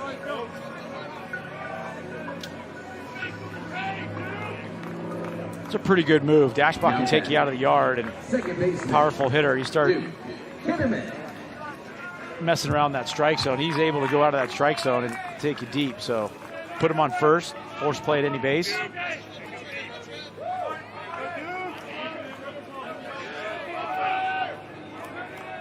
Kinnaman, a guy that's certainly due for a hit here in this regional. Led the team this year coming in with a .327 batting average. That's down to .311. Looks to me like he's kind of grinding at the plate. The swing's gotten a little bit long. Everything. His first move is that back shoulder is dipping. He's not able to square that barrel up. Sometimes when you do that, you can raise your hands up a little higher. Think about swinging down on the baseball. His first move right now, that front shoulder goes up, back shoulder goes down, and his bat path is up through the zone. It's hard to square the ball up when your bat is moving up through the zone. 0 for 8 in the regional, came into postseason play riding a 7-game hit streak. Good pitch. And then it makes you susceptible to that outside pitch, that slider that you can get him, because if that first move, if that back shoulder is dipping, you can't get to that outside pitch. You got to stay tall on that backside. Trust your hands. 1-2. Defensive swing there. He's trying to stay alive.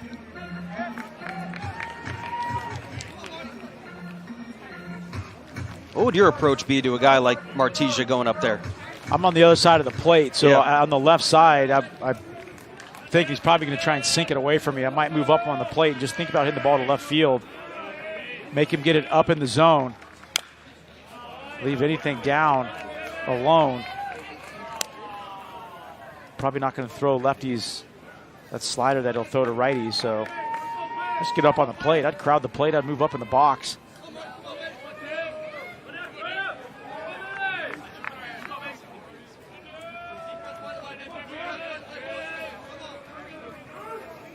One, two runners on first and second, 2 gone.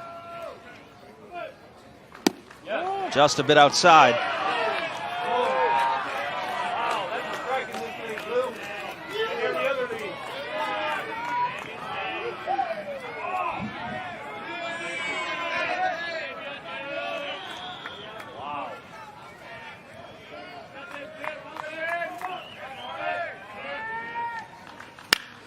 Hit hard towards short, backhand by Torres. He'll go to second with it.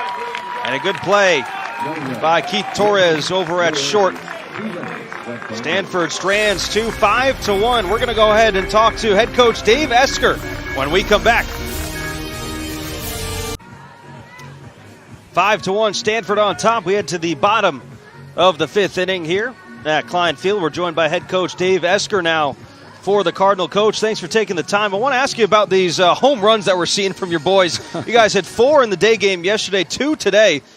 You know, this power has been here all year, and you guys have liked the day games here. Yeah, you know, a little bit live by the sword, die by the sword, right? We kind of rely a little bit on the long ball, and daytime makes it a little bit more conducive to the long ball here at Sunken Diamond. David, your freshman out there, Alex Williams, he's pretty much doing everything you'd hope you do, right? 50 pitches through 4 innings and hanging in there, giving you a chance. Yeah, you know, he's a pitch maker. You know, he's got to make pitches. He's got to be around the zone. He can keep you off balance with the variety of pitches that he throws for strikes. And, you know, he's done a great job for us this year because you can pitch to a plan, and he's done great so far. Talk about a plan. Do you guys have a plan in place before this game started about a possible game later today? Or are you focused 150% on this one right here? Well, a little bit, right? I mean, you got to give yourself the best chance to win the tournament. You're not just trying to win one game, but you know that can all go awry, and it's all hands on deck if this starts going sideways. All right, Coach, we appreciate you taking the time, and good luck. Okay, thank you. I like what he said there, and I agree with him. You trying to win the tournament, and sometimes you got to get a little bit ahead of yourself, and you got to look forward. And it's no disrespect to Sacramento State or not looking past them, because you respect everybody in this tournament, but you've got to give your team a chance, and their best chance was to pitch Alex Williams.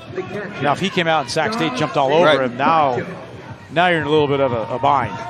But he's doing exactly what they want him, and now if they get through this game, bottom of the 5th up 5-1, it's looking promising. They got one of their best pitchers going tonight against that Fresno State offense. It just does not let up. Strikeout to start it off here against Matt Smith. And I guarantee you they know the coach was sitting in that office last night and then this morning, and how do we win 3 more games?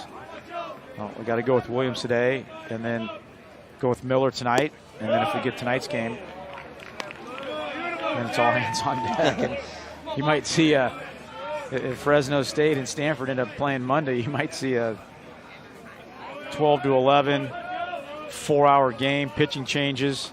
It's worth it though to get to a super. Those are your favorite, the 4.5-hour, 4-hour games, right? Oh. As a player, as a hitter, they are, because you know you're going to get 5 at bats, and you're going to be getting to get deep into that bullpen.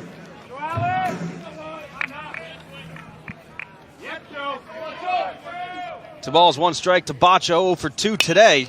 Rips one towards third. Quick hop, quick hands from Bellafronto. It's a pretty good third base play in this regional. Well, the ESPN Network brings you every game on the road to Omaha, starting with regional coverage on ESPN2, ESPNU, the SEC Network, and ESPN3. Whip-around coverage also available through the ESPN3 and Bases Loaded channel. All coverage available on the ESPN app. Checking in with our guys, Matt Schick, Mike Rooney. They're still kicking in the studio, taking care of us all postseason long. Run you around all 16 regional sites across the country. Quick 2 up, 2 down. Steven Moretto now.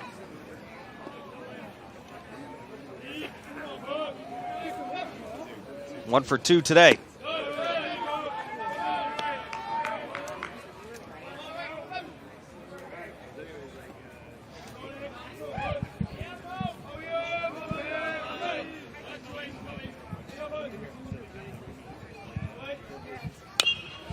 another player in this regional from Canada. We talked to Reggie Christensen, and there's quite a few on the rosters now. Some of the West Coast teams are a lot of scouting up there.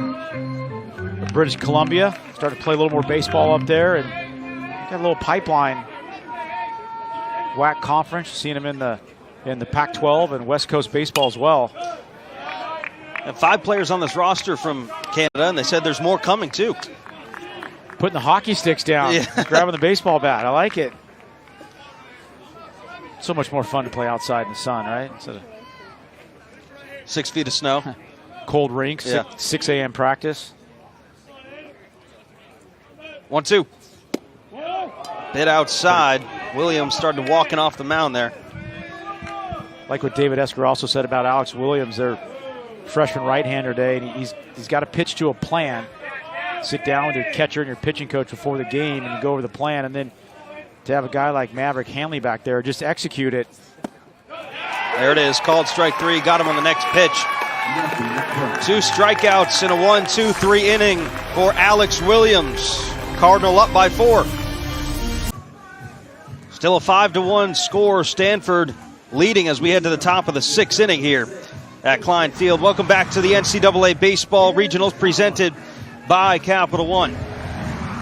Alongside 15-year vet JT Snow, Sam Ravitch with you. You played for 4 different teams, right? What was your favorite city? Did you have a favorite city that I played in, or that you played in? That was home to you. Well, it was kind of interesting. I came up with the Yankees, and I was only there for a couple weeks, and I got traded to the Angels, which was my hometown, which was fun, but it was hard because I was trying to get established. Right. Tawa pops one up. The catcher Bacho called off by Moretto. Good play by Moretto. That's the way you do it. Get the catcher out of there. So it was hard at the beginning because you're trying to get established. You got all friends and family coming every night. I think once I got traded here to San Francisco, I just kind of settled down and played here for 9 years. And probably San Francisco here was great city. Was fun. Great city. Great fans. Great weather, great fans. And then played half season in Boston, which had a chance to play for Terry Francona, who was an Arizona guy. And I knew Terry from some off-field functions. He's funny, isn't he? He's great. He's one of the best. Talk about a coach that let you play. We talked to Mike Batesel for Fresno State. He has that same philosophy with his players, and Tito does the same thing. Manager's door's always open, rolls the balls out, and lets you do your work and treat you like a man and just get it done. Bellafronto gets into one, out to left center. Going to be playable for Bronson Grubbs, though.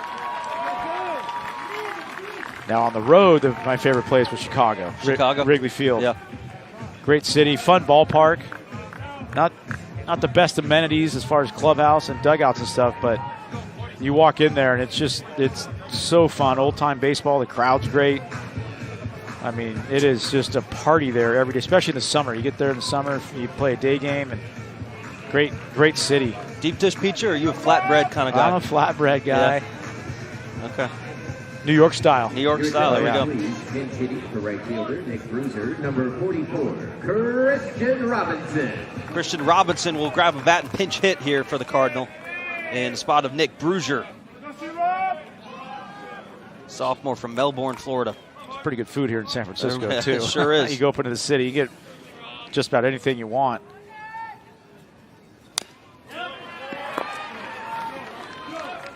One of the things I love when I came to San Francisco, I grew up in Southern California, so there's so much going on down there. And you've got Angels and Dodgers, and back then you had Rams and Raiders and Clippers and Lakers. And you come up here and it's Niners and Giants, and that's it. Oh, smoked. Good play there by Wallstead on one hop. A 1-2-3 inning for both sides here in the 6th. We go to the 7th. Well, the Cardinal, they brought their bats to this entire regional here in the 1st inning. Brandon Wolf leaves the yard. Hanging curveball that he crushes into the trees in left field, and then the Hornets have to go to the bullpen early. Evan Gibbons just goes 1 2/3. Then how about Kyle Stowers? Been hot all regional. Comes up in the 2nd. RBI base hit. And Stanford 5 runs, just the 4 hits. But doing enough. They've taken advantage of a couple walks and a error by Sacramento State, and we're seeing the power from Stanford. We're not seeing the base hits up and down that line of one after another. You know, I think David Esker put it perfect. Live by the sword, die by the sword. Yep. That's kind of what they are. They're a three-point shooting team. If you get hot, you keep hitting over the fence. If not, it can be tough. This ball's grounded into left field. A couple of defensive changes for the Cardinal as well. Stowers moves from center to left. Robinson stays in the game in center field, and Brandon Wolf moves to right field. Now batting, second baseman, And Bruiser exits. Ryan Wallstead. 66 pitches now for the freshman Alex Williams, and you get this late in the game, bottom of the sixth, 12 more outs. You really got to pay attention to first pitch strikes. Can't be walking, guys. He's done a nice job today. Just one walk, one hit batsman. On the flip side, if you're Sacramento State, it's about getting base runners having quality at bats, maybe taking them deep in the count, get that pitch count up. Stanford coaches did say, though, Alex Williams is out there for the long haul. He might end up going 110, 120 pitches a day. That bullpen is taxed. Ryan Wallstead had a good day in the elimination game yesterday. Went 2 for 4 with a double and a run scored. 0 for 1 today with a walk. Spot here where Alex Williams wants to keep the ball down in the zone, up to 68 pitches now. Look for a double play. Keep working that slider, which is his best off-speed pitch, down at the back foot.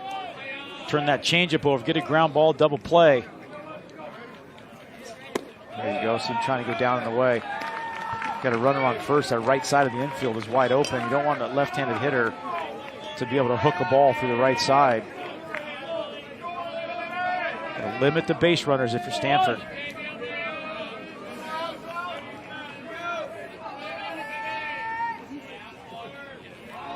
Two-one. Trying to go away. After Wallstead here, up 3-1 in the count. You look one pitch in one spot. If you get it, you try and drive something in a gap. Keep it off the ground. Stay out of the double play. And he wants it down. Below the knees, ball 4. Didn't miss by much, but a good at-bat. Junior second baseman Ryan Wallstead. Here come the Hornets. Now batting, first baseman. Some action up in the Cardinal bullpen right now.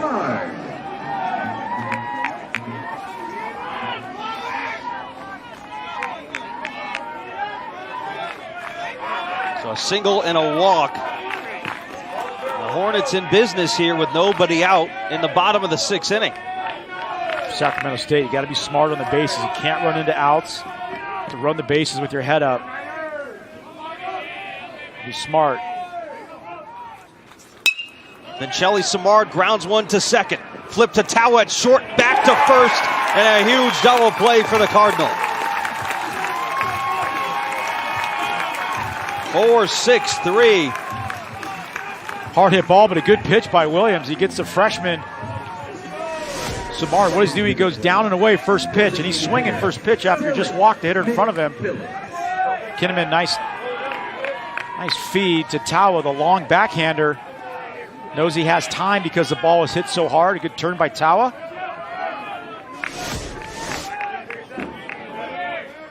Runner on third still, Dylan McPhillips. And that's a one thing, and Shelly Samard will learn as he gets older, just a freshman, but walks the guy ahead of you. You got him on the ropes a little bit. You got a little momentum. You can't kill that momentum swinging at that first pitch down and away and hitting it on the ground. You know, make sure that pitch is elevated and you keep it off the ground and drive it into right center, left center.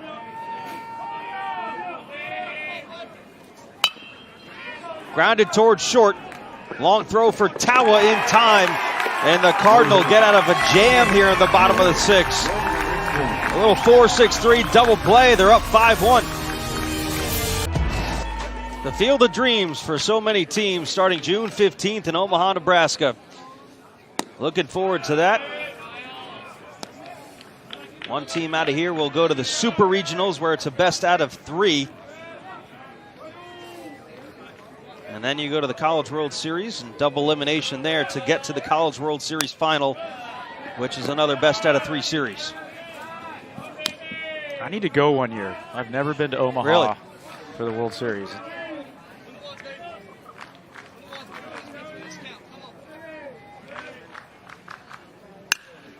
Stowers gets into one to deep center field. Grubbs going back. Did he make the catch? No, he didn't. A home run for Kyle Stowers. The deepest part of the ballpark here at Klein Field. A solo shot, 6-1 Cardinal. Would have been a great catch. Might have gone off the glove of Grubbs. I thought he had it when he went up in the air to the wall, but he kind of jumps and bangs into the wall at the same time. That's why scouts love this guy. Look at this leadoff hitter, power. Tell you what, Stanford is a fly ball hitting team. Tracking it, times it. Oh, just went off the top. Just went off the top of his glove. Hit the top of his glove and the top of the fence and went over. 3 home runs in this game. They had 4 home runs in the opener. It's unbelievable. Home run team for Stanford. You watch Fresno hit, they don't hit anything in the air, and then you watch Stanford hit, and they hit everything in the air. Just 2 different philosophies. One old school, one new school. This game holds up like this. They'll hook up again tonight at 6 o'clock, and the place will be jumping. That's going to be an interesting game if the Cardinal can hold on. Hanley flies one shallow right field, and Wallsted's there.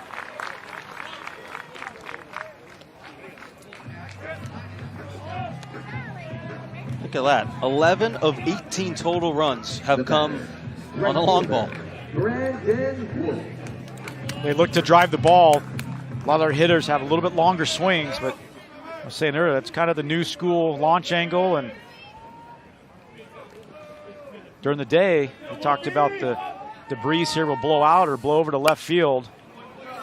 And you get it up off the bat above those trees, and it will carry out of here. Different story at night.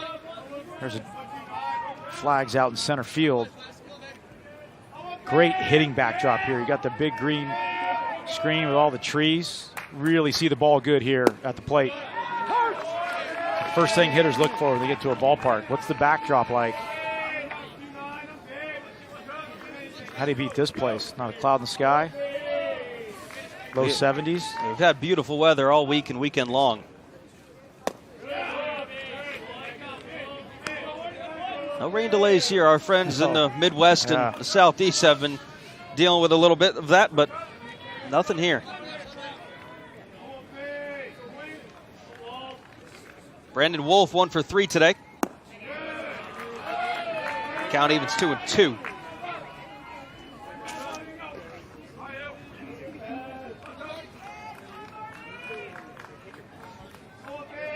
Four for 11 on the regional.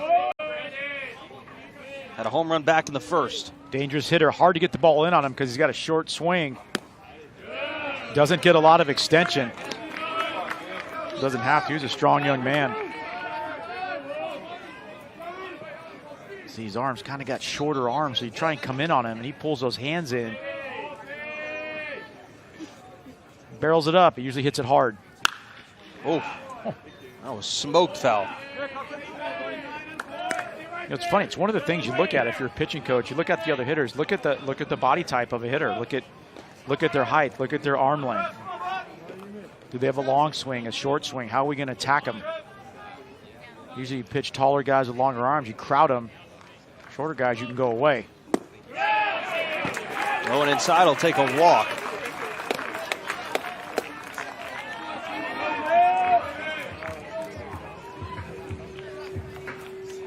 Now batting, designated hitter, Will Matheson.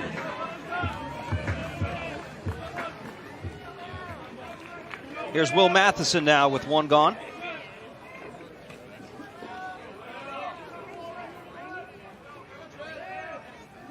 Also hit a home run back in the 3rd inning. He's 1 for 3 today. Ball gets past the catcher, Bacho. Look out, Wolf's going to try to take two here. And he's going to be able to do so easily if you do not get to that ball quickly. That could be trouble, and you saw it right there. We've talked about it all regional, and that was a great read by Wolf at first base. He noticed that ball in the dirt early and just took off. And he runs good. Not much you can do there. Tries to get the glove over, but it kicks away. So much foul territory for big man. He can really pick him up and put him down. That was a great read at first base. He was off. Right when that ball went down in the dirt. You watch that catcher. He goes down the shin guards. Got to be aggressive. So a wild pitch from Artesia. Wolf goes first to third. Infield playing in a bit.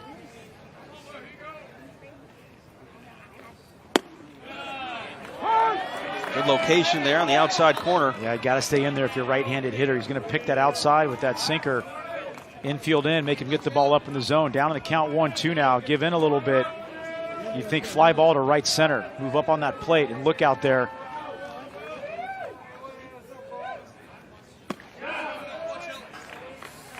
Really concentrate and be aware of keeping that front side in. If you're a right-handed hitter, keep that front shoulder in there. Let the ball travel and trust your hands.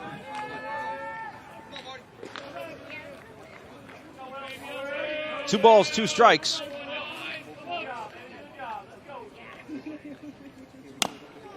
Fouls it off.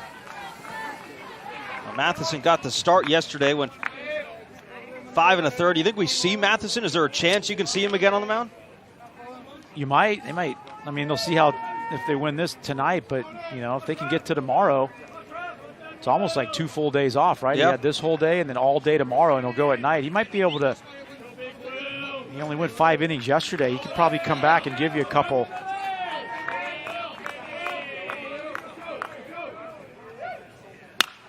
Rips this one up the third base line. That's fair. Wolf comes in. Matheson holds at first. And it is 7-1 Stanford. It's a great piece of hitting. They've been trying to go away all at bat. Yeah, and then they get the 2 strikes. We talked about the way he pitched Matheson. Tall guy with long arms, try and pound him in. And he just pulls those hands in. Just turns on it and rips it past Moretto at third base. It was a good at bat, smart at bat. The coach Reggie Christensen's going to dip back into the bullpen for the Hornets. Travis Martesia's day is done. And Stanford firmly in the driver's seat, 7-1 here in the top of the 7th.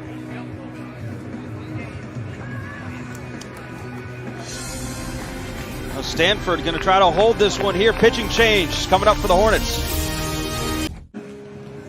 Well, the ESPN Networks brings you every game on the road to Omaha, starting with regional coverage on ESPN2, ESPNU, SEC Network, and ESPN3. Whip-around coverage is also available through ESPN3 and the Bases Loaded channel.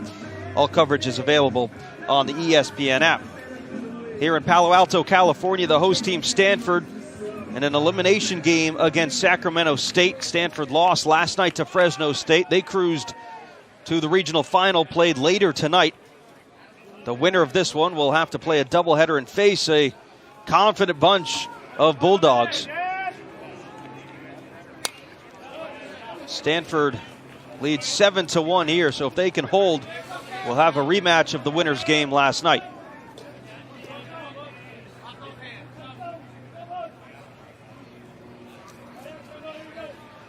Andrew Dashbach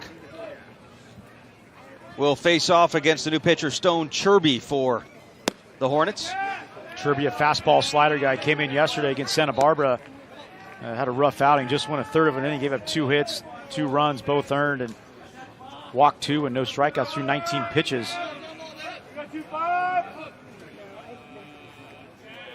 Andrew Dashbach had a little bit of a tough regional, had the home run on Friday, but nothing since.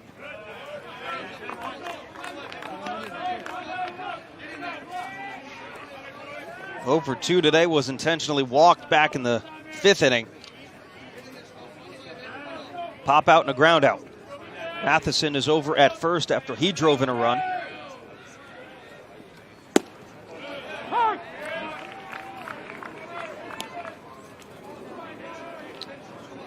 Good pitch their way, but as a hitter, you can get that if you're ahead 2-1. Sometimes you get too fine looking, you know, open up that zone a little bit. You're heading the count 2-1. You got a fastball in that outer half. You can drill that thing into right center.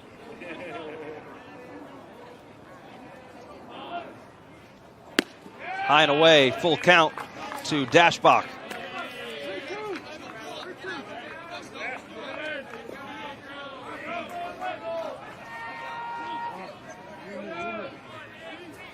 Was drafted in the 40th round of the 2016 draft by the Tampa Bay Rays. Chose to stay at Stanford.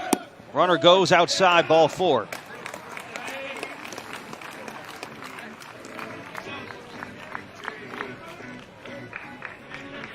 Fifth walk by Hornets pitchers today. Now batting, second baseman. One was intentional the last time to Dashbach, but 5 free base runners. Stanford 7 runs on just 6 hits. They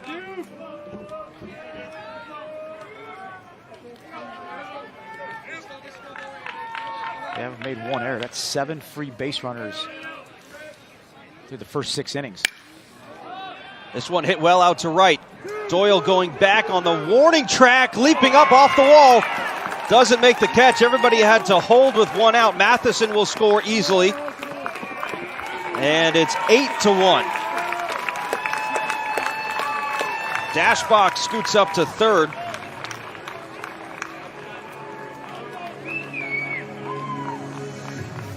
I think like Doyle had a beat there. I think he thought he had it. I think that fence came up sooner than he thought. And this ball has got a lot of carry on it. Kinnaman drives it to right field. Right when he gets there on the track, I think he thinks the fence is closer to him than it really is. He had about 2 more steps to get back and get under it. Out there against that fence and getting those shadows, sometimes it can be tough, but he had another step and a half. Tim Tawa now with second and third. And he lines one. Torres off his glove. Dashbach scores. And this game's getting blown wide open here in the 7th inning. 4 have crossed for the Cardinal. It's 9-1.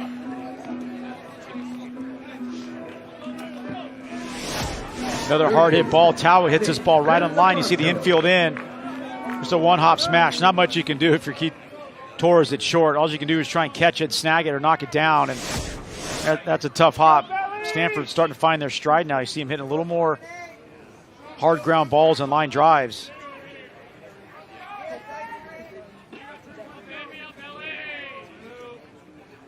Still just 1 gone. 2 of these runs, though, on walks. A walk to Wolf, a walk to Dashbach. They both come around to score.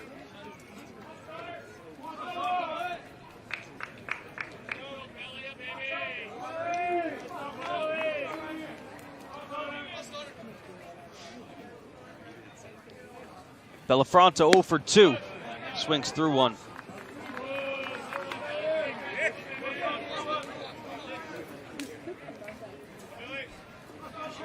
Much better here today with runners in scoring position as opposed to that 0 for 6 spot last night. Last night they struggled. You got to give a little tip of the cap to Davis Moore, starting pitch for Fresno State. That bullpen was outstanding. Carvajal.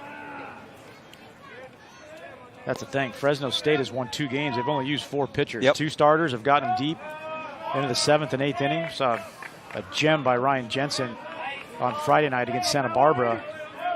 And their bullpen is fresh. Runner takes off. Bellafronto cranks this one to center. Grubbs will look up. No chance there. Nick Bellafronto leaves the yard. 3-run home run, his 6th of the year. Belly is hot, and it is 12-1. Well, they've gotten into that Sacramento State bullpen and starting to tee off on them now. That's what Stanford does. They rely on the long ball, and they try and drive balls over the fence. See where this pitch is, right over the middle of the plate, belt high, and just can't make that pitch. That thing goes halfway up the batter's eye, center field. I want to think about saving some of those for tonight. Might want to think about it. Eric Miller's over in that dugout saying, whoa, whoa, whoa. Eric Miller will be on the mound tonight against Fresno State. So now you start to look ahead, an 11-run game here. You played a lot of doubleheaders. They weren't necessarily elimination games, but were you a fan of them? Some people hate them, some don't mind them. I'm not a fan of doubleheaders. Usually you'll play one game and they'll give you one off, but in this situation, though, if you're Stanford, you got to love it. Got a chance. You're feeling good. Guys are finding their strokes.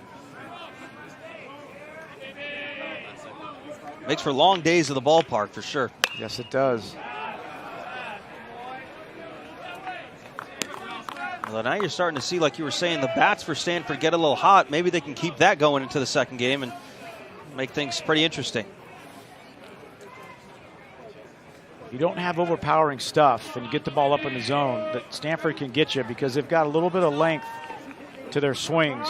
If you have overpowering stuff, though, keep it down. You might have trouble. Batcho will throw down to first to secure the out.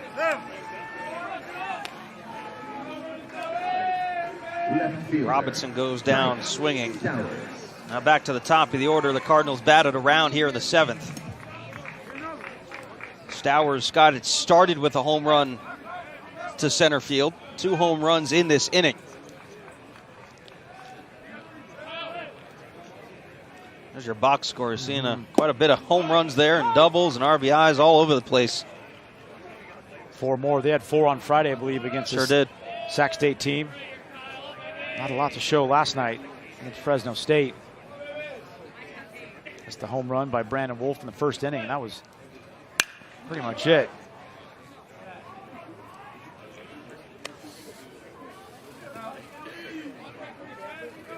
Kyle Stowers 2 for 4 at the plate. We've talked a lot about Kyle Stowers and his projection into the draft, but for you, what's one thing that he should work on going to the next level? Because there's always something you can work on. Absolutely. And I got him right on the back. For me, if you're going to be an everyday player, left-handed hitter, prove to the team or the scouts that drafted that you can hit lefty on lefty so that you're an everyday player. You don't want to come up and be a platoon guy.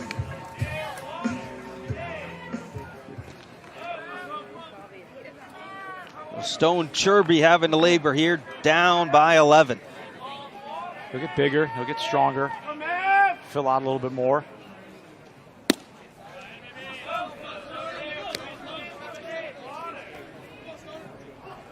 By the way, down in Los Angeles, UCLA is also in the driver's seat in their elimination game.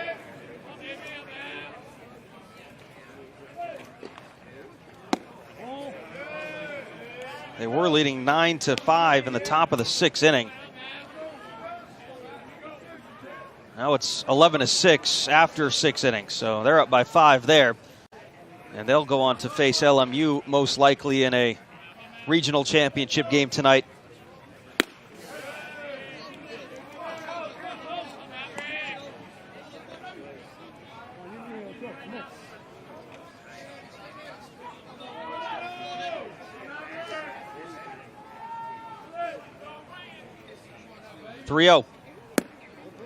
Blown away, ball 4.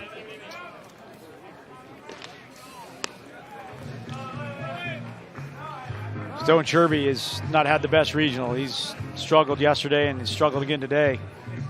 Just the location's not there. When he's throwing strikes, it's up in the zone. Came in with some pretty good numbers, though. Been a pretty reliable guy out of that bullpen. And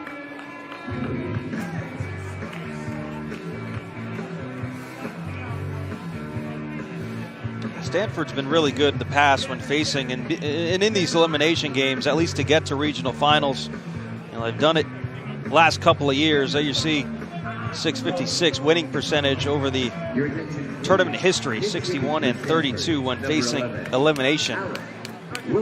They're facing elimination here. They will be facing elimination tonight against Fresno State if they go on to win this one.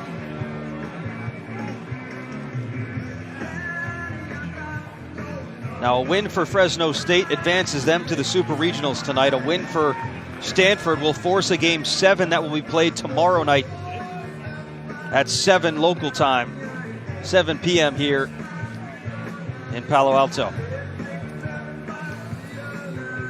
Making a couple changes here. Alec Wilson for Stanford will come in and pinch hit.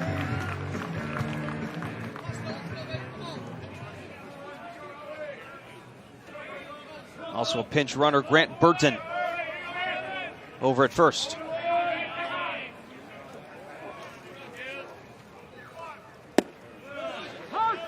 And for Sacramento State, too, this is an extremely young team. We've talked about that this entire regional.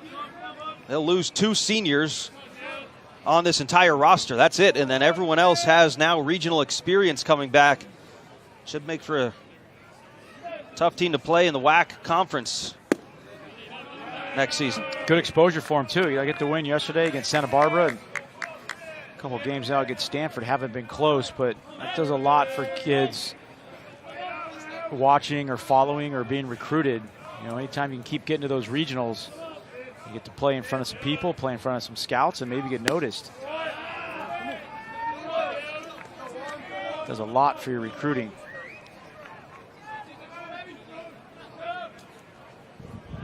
Too much power from the Stanford offense on Friday and then again today.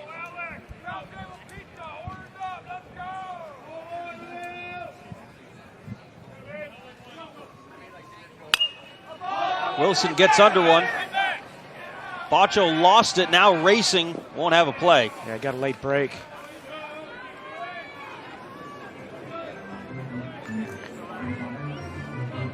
Maybe a ball that he can catch if he locates it right when it's hit, but he lost it up in the sky and didn't know where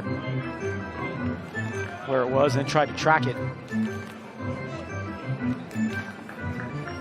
Head coach Reggie Christensen in his 9th season. We know the job that he's done at Sacramento State and the postseasons that he's gotten them to. There's a lot of job openings, too, on the West Coast for some big opportunities. And I'm sure Reggie Christensen's name is going to be mentioned in some of those. Smith makes the catch out and left to end the inning. A big inning, put up a crooked number. 12-1. Kyle Stowers. How about that, JT? Leads off the inning and goes deep, straightaway center. Ball that almost gets caught by Grubbs. How about Belafronto? He goes straightaway also. This offense is rolling.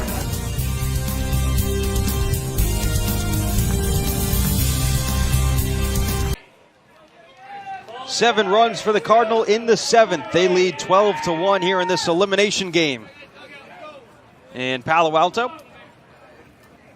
Trevor Doyle will start it off, and Sacramento State take a record number of runs to come back in this one and stick around. A couple of defensive changes for the Cardinal as well. Chris Malfetta is coming to catch. Brandon Dieter over at second, and Alec Wilson in right.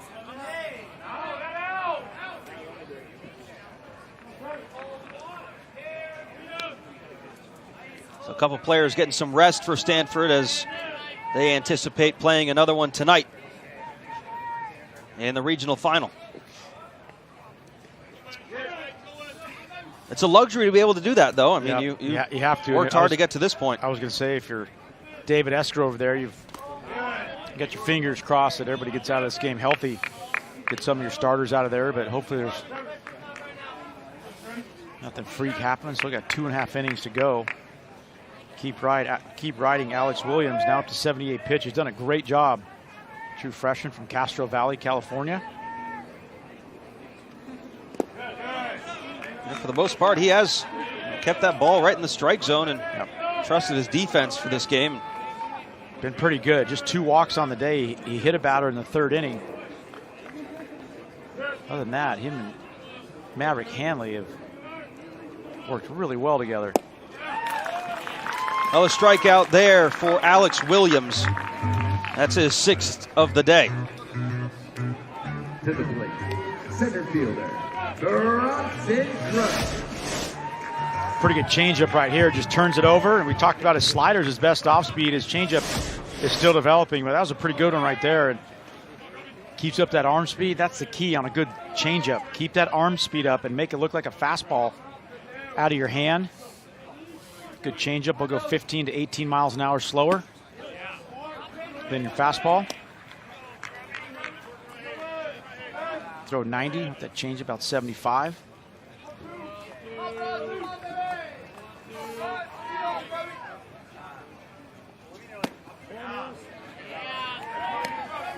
Bronson Grubbs, the number 9 batter, and one of the 2 seniors on this Sacramento State roster. Could be seeing his last couple of at-bats in collegiate baseball today. That's the thing that's hard. The season winds down. You've got some senior guys that this may be the last time that they get to put the uniform on, and maybe won't get drafted in the June draft, but go up there and enjoy these last 2.5 innings.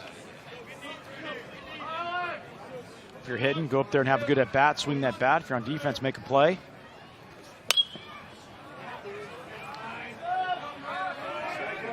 2 balls, 2 strikes to Grubbs.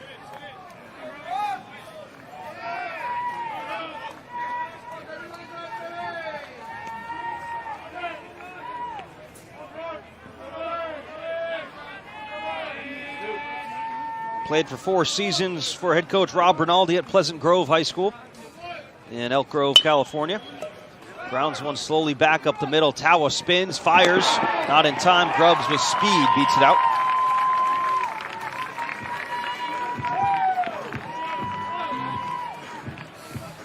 Ball just perfectly placed and not hit hard enough. Nothing Tawa could do. Had to take a deep angle at it. Pretty good athletic play though. Look at the big hole right back up the middle. Grubbs runs too well, but good angle. And all he can do is spin and throw. Ball just not hit hard enough. Pretty good exchange right there. That's not easy to do when you're doing a full 360.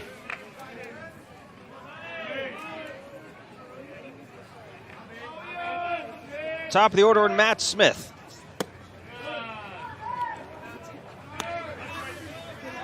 Tough regional for the redshirt junior. 0 for 3 today. 1 for 10 in the tournament. How about that one, though? That's a loud statement from Matt Smith. Might have heard us up here in the press box. 2-run shot. He's like, how about 2 for 11? That's what I'm saying. Go up there and have a good at-bat. Game's out of reach, but don't give anything away. Make it worth your while. You're going to remember this the rest of your life. That's a way to swing the bat. 7th of the year for Matt Smith. Gave it a ride. See where the pitch is. Up in the zone, right above the belt. Those pitches get hit a long way, and Alex Williams hasn't been making that mistake today. He's been down in the zone for the most part, getting a lot of ground balls.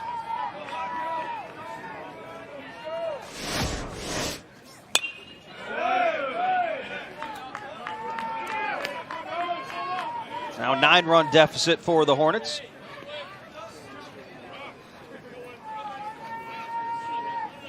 So keep in mind, Sacramento State is the home team in this one. Stanford, albeit the regional host, playing away in this elimination game. Hey, you score 3 every inning now. Got a shot? Got a shot, I guess, to tie it up, but long way to go. Dawson Bacho.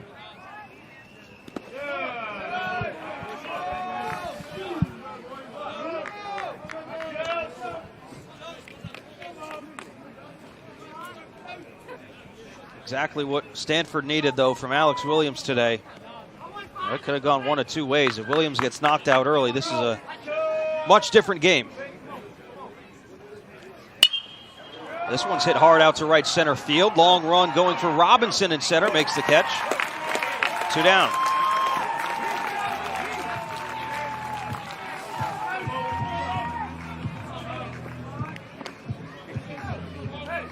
To the plate, third baseman, Steven Moretto.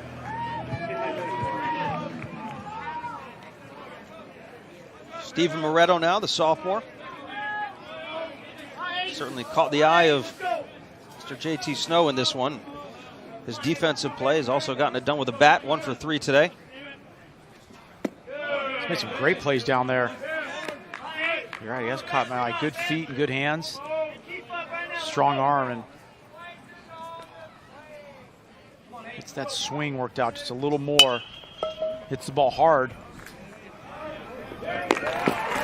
Tawa cleans it up. And Matt Smith with a loud statement saying Sacramento State is not going to go easy. This home run, his 7th of the year. Still down by 9, though.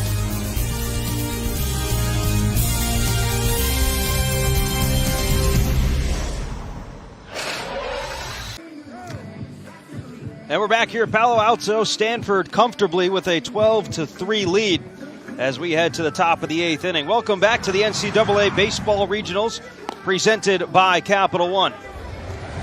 JT Snow, Sam Ravitch with you for the Stanford Regional, an elimination game between the Cardinal and Sacramento State. New pitcher on the mound, Connor Sparks. Look at Sparks' numbers on for the 11th time. Not a lot of work this year, just 13 innings. Another one of the Canadian connections. 6'6", 228-pound freshman. Saskatoon, Saskatchewan. Sounds cold, doesn't it? It just sounds cold. Pinch hitter Vincent Martinez will grab a bat. Freshman from San Marcos.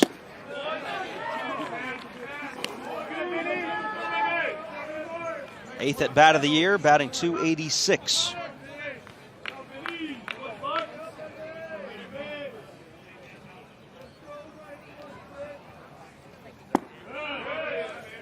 Starting to see the starters get a little bit more rest.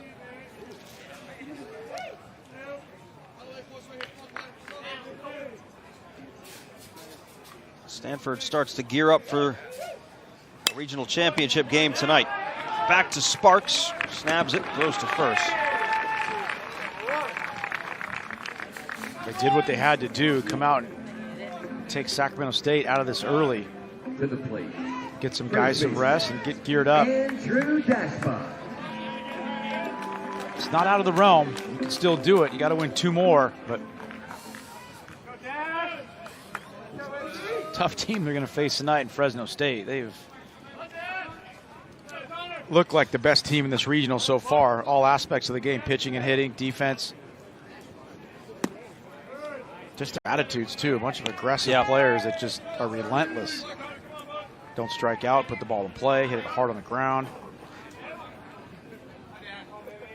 You said it last night, kind of taking the attitude of their head coach, Mike Batesole, who one of those just baseball guys, one of the very baseball-minded, and his team, they just love the game. No gray area, right? Just black or white and tell it like it is. And this is who we are. Trust his players, treats them like men, lets them play.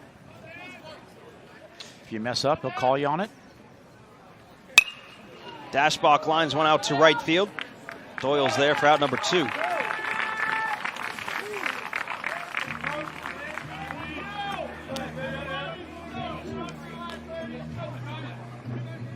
Now batting. So Connor Sparks gets 2 up, 2 down here in the top of the 8th inning. Stanford wins this game. They'll go back in their clubhouse, which is just down the right field line above the bullpen down there. Was in there the other day. Pretty nice digs. Go in there and get a little food and a little rest. The fly ball to right off the bat of Brandon Dieter, and that will do it. A 1-2-3 inning for Connor Sparks. 4, 5, 6 coming up for the Hornets. They need 9 to get back into this one. Back here in Palo Alto, bottom of the 8th inning. Stanford leads 12-3 in our elimination game. Let's take a look at who the winner of this regional will meet. That's down in Starkville, Mississippi State. They won both of their first 2 games. They're in the regional final. They await the winner of Miami and Central Michigan. That score right now is 15-2 in the bottom of the 7th in favor of Miami. So you're looking at a possible Miami-Mississippi State rematch there.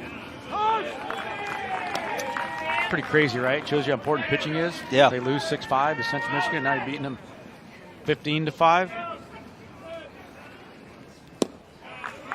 All starts on the mound. Keith Torres, Ryan Wallstead, and Martin Vincelli-Samard for the Hornets.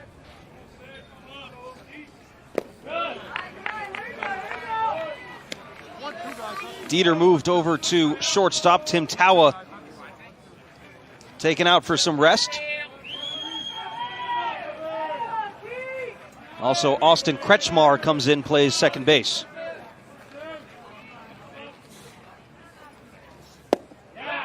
Called strike 3 to Torres.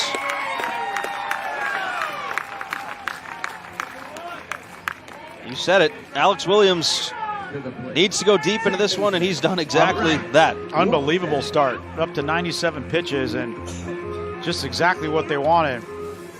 7th strikeout.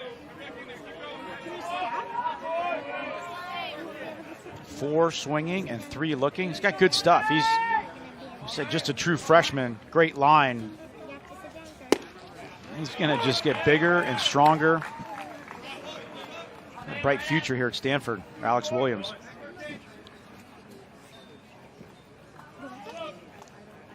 Good size already. 6'3", 205.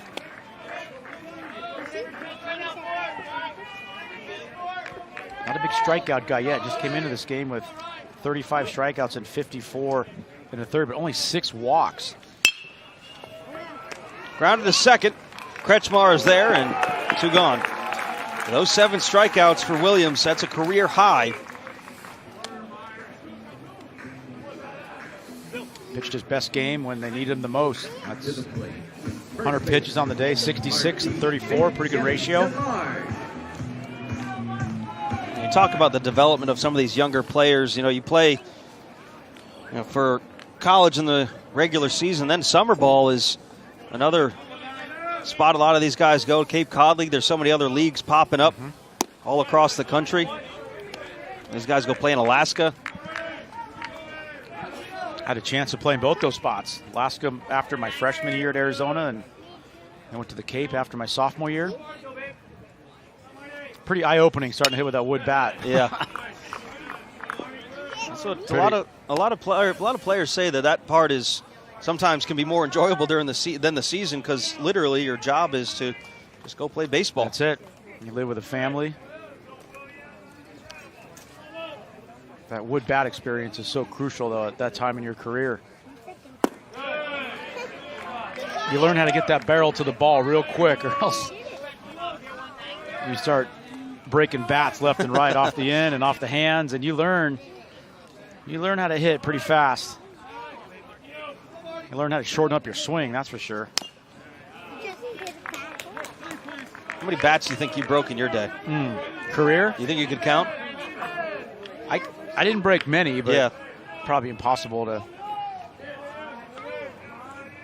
I think I had close to 6,000 at bats. My career, I don't know, maybe a couple bats a season. I'd say more than that. Yeah. 5, 6, 7, 8 bats.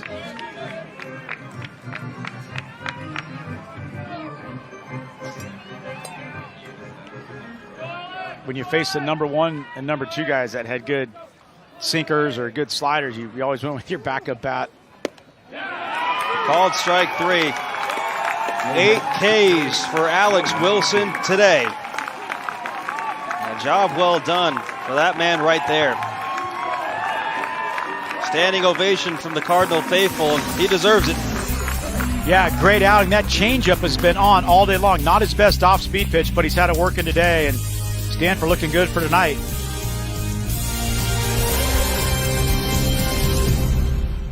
Thanks. The boys from Sacramento State may see their season come to an end. They do have 3 more outs coming up in the bottom of the 9th. They trail 12-2. Austin Kretschmar will get his first at bat.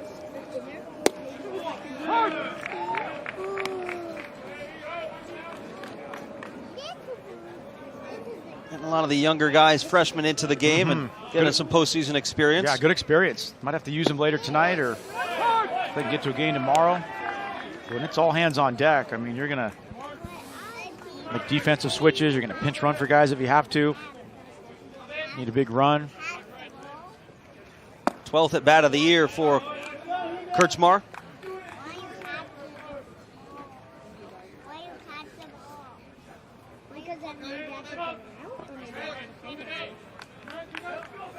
Does have a couple of hits. Rips this one to right field. I always love when the dugout come up. They start screaming, the regular players, and they're screaming for the freshman that gets the hit. That's so great. I mean, these guys are out every day in practice, working just as hard as the starters, not getting a lot of playing time, so it's a lot of respect. They're putting in a lot of time in the cages, on the field.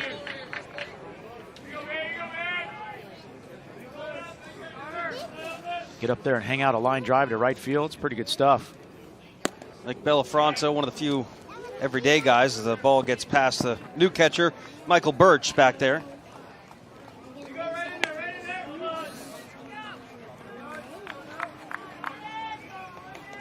Nick Bellafronto still in the game. Kyle Stauer still in the game as well, and Dash Bach too.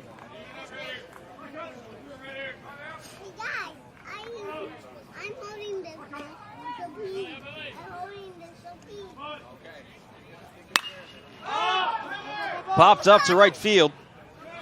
Trevor Doyle is under it. And they'll hold Kurtzmar there at second.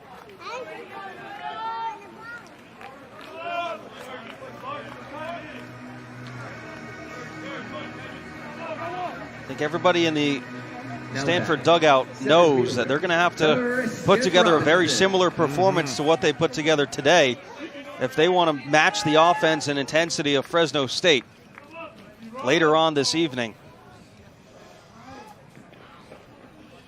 And then starting pitcher, left-hander Eric Miller's got to get with Maverick Hanley and Thomas Eager, the pitching coach, and come up with a pretty strong game plan how to pitch to the Bulldog hitters. Christian Robinson's 0 for 2 today. And when we spoke to Coach Esker, he was saying a little game plan, a little bit of a game plan to face off against Fresno State. I'm sure there's going to be some film watch too, some last-minute preparations for some guys in between these two.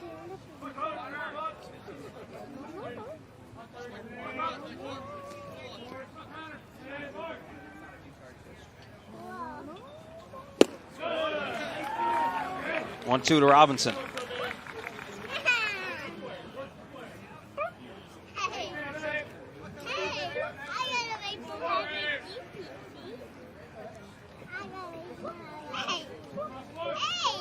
.277 average on the year. Lines one Torres right there. Good play. Good jump on it.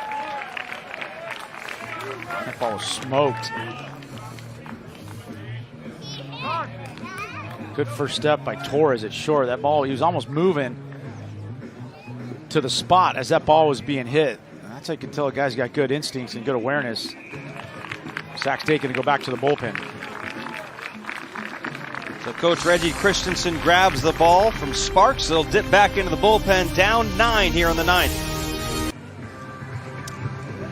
And we're back. Plenty of youngsters out here watching Stanford wallop up on Sacramento State, 12-3 in the elimination game. New pitcher on the mound is Jack Zalaski, 6-foot freshman from Elk Grove, California. Another local product. Sac State's got 3 Elk Grove players on the roster. Suburb of Sacramento out there. Some good baseball. First rounder Nick Madrigal from Oregon State, from Elk Grove. Last year, first rounder.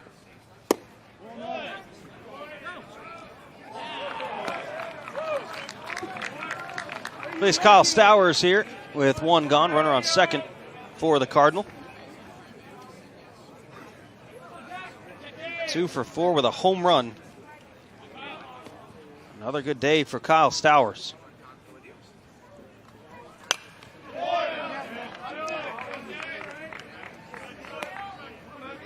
Those seats are going to be full tonight. Red. A lot of red. The red wave Yep. of Fresno State. They'll start rolling in here about an hour before the game, and Some fans already scouting out Stanford. They love their baseball in Fresno. You go to any game and just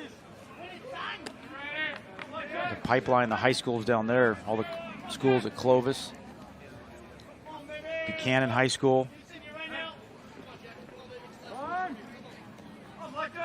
Play year-round down there.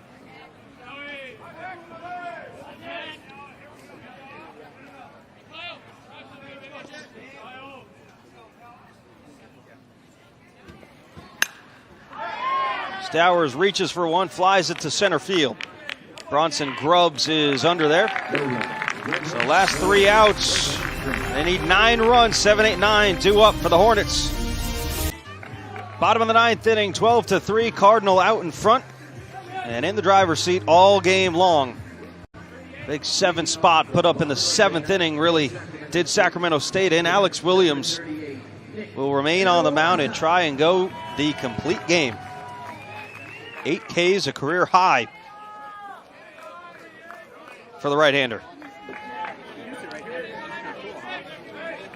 4 swinging and 4 looking. He's been mixing it up really well today. Fastball, that curveball, changeup. Nick Iwasa pops one up in the shallow right field. Catch is made out there by Alec Wilson for out number 1. Said it earlier, but this game could not have gone any better for Stanford. They got the outing they wanted out of Williams, 107 pitches from the freshman. Kind of found their strokes a little bit, long balls back. Pitch hitter, number 39, Griffin McCormick. Griffin McCormick, the sophomore outfielder, will get in that bat as well, down to their final 2 outs. And he rolls one over towards first. Dashbach takes it himself. And down to the final out. You know, when you look back on this Hornet season as a whole, it was really amazing they got to this point. 6 straight wins in the WAC championship to go on and advance to the regional. 3rd time last 6 years they won that, making their 3rd Division I regional appearance in the last 6 years, and played in this regional in 2017. Those 39 wins, you talked about them, most among all 4 seeds in this tournament. Yeah, they can hold their head up high. They battled here, got 3 games. Stanford had their number both times, but the way they played Santa Barbara yesterday was impressive. And 42 wins on the year for Sacramento State. That's 20 games over 500. Pretty good year for the Hornets. This should do it. Dashbach makes the catch, and Stanford will advance to the regional final later on tonight and take on Fresno State in a rematch.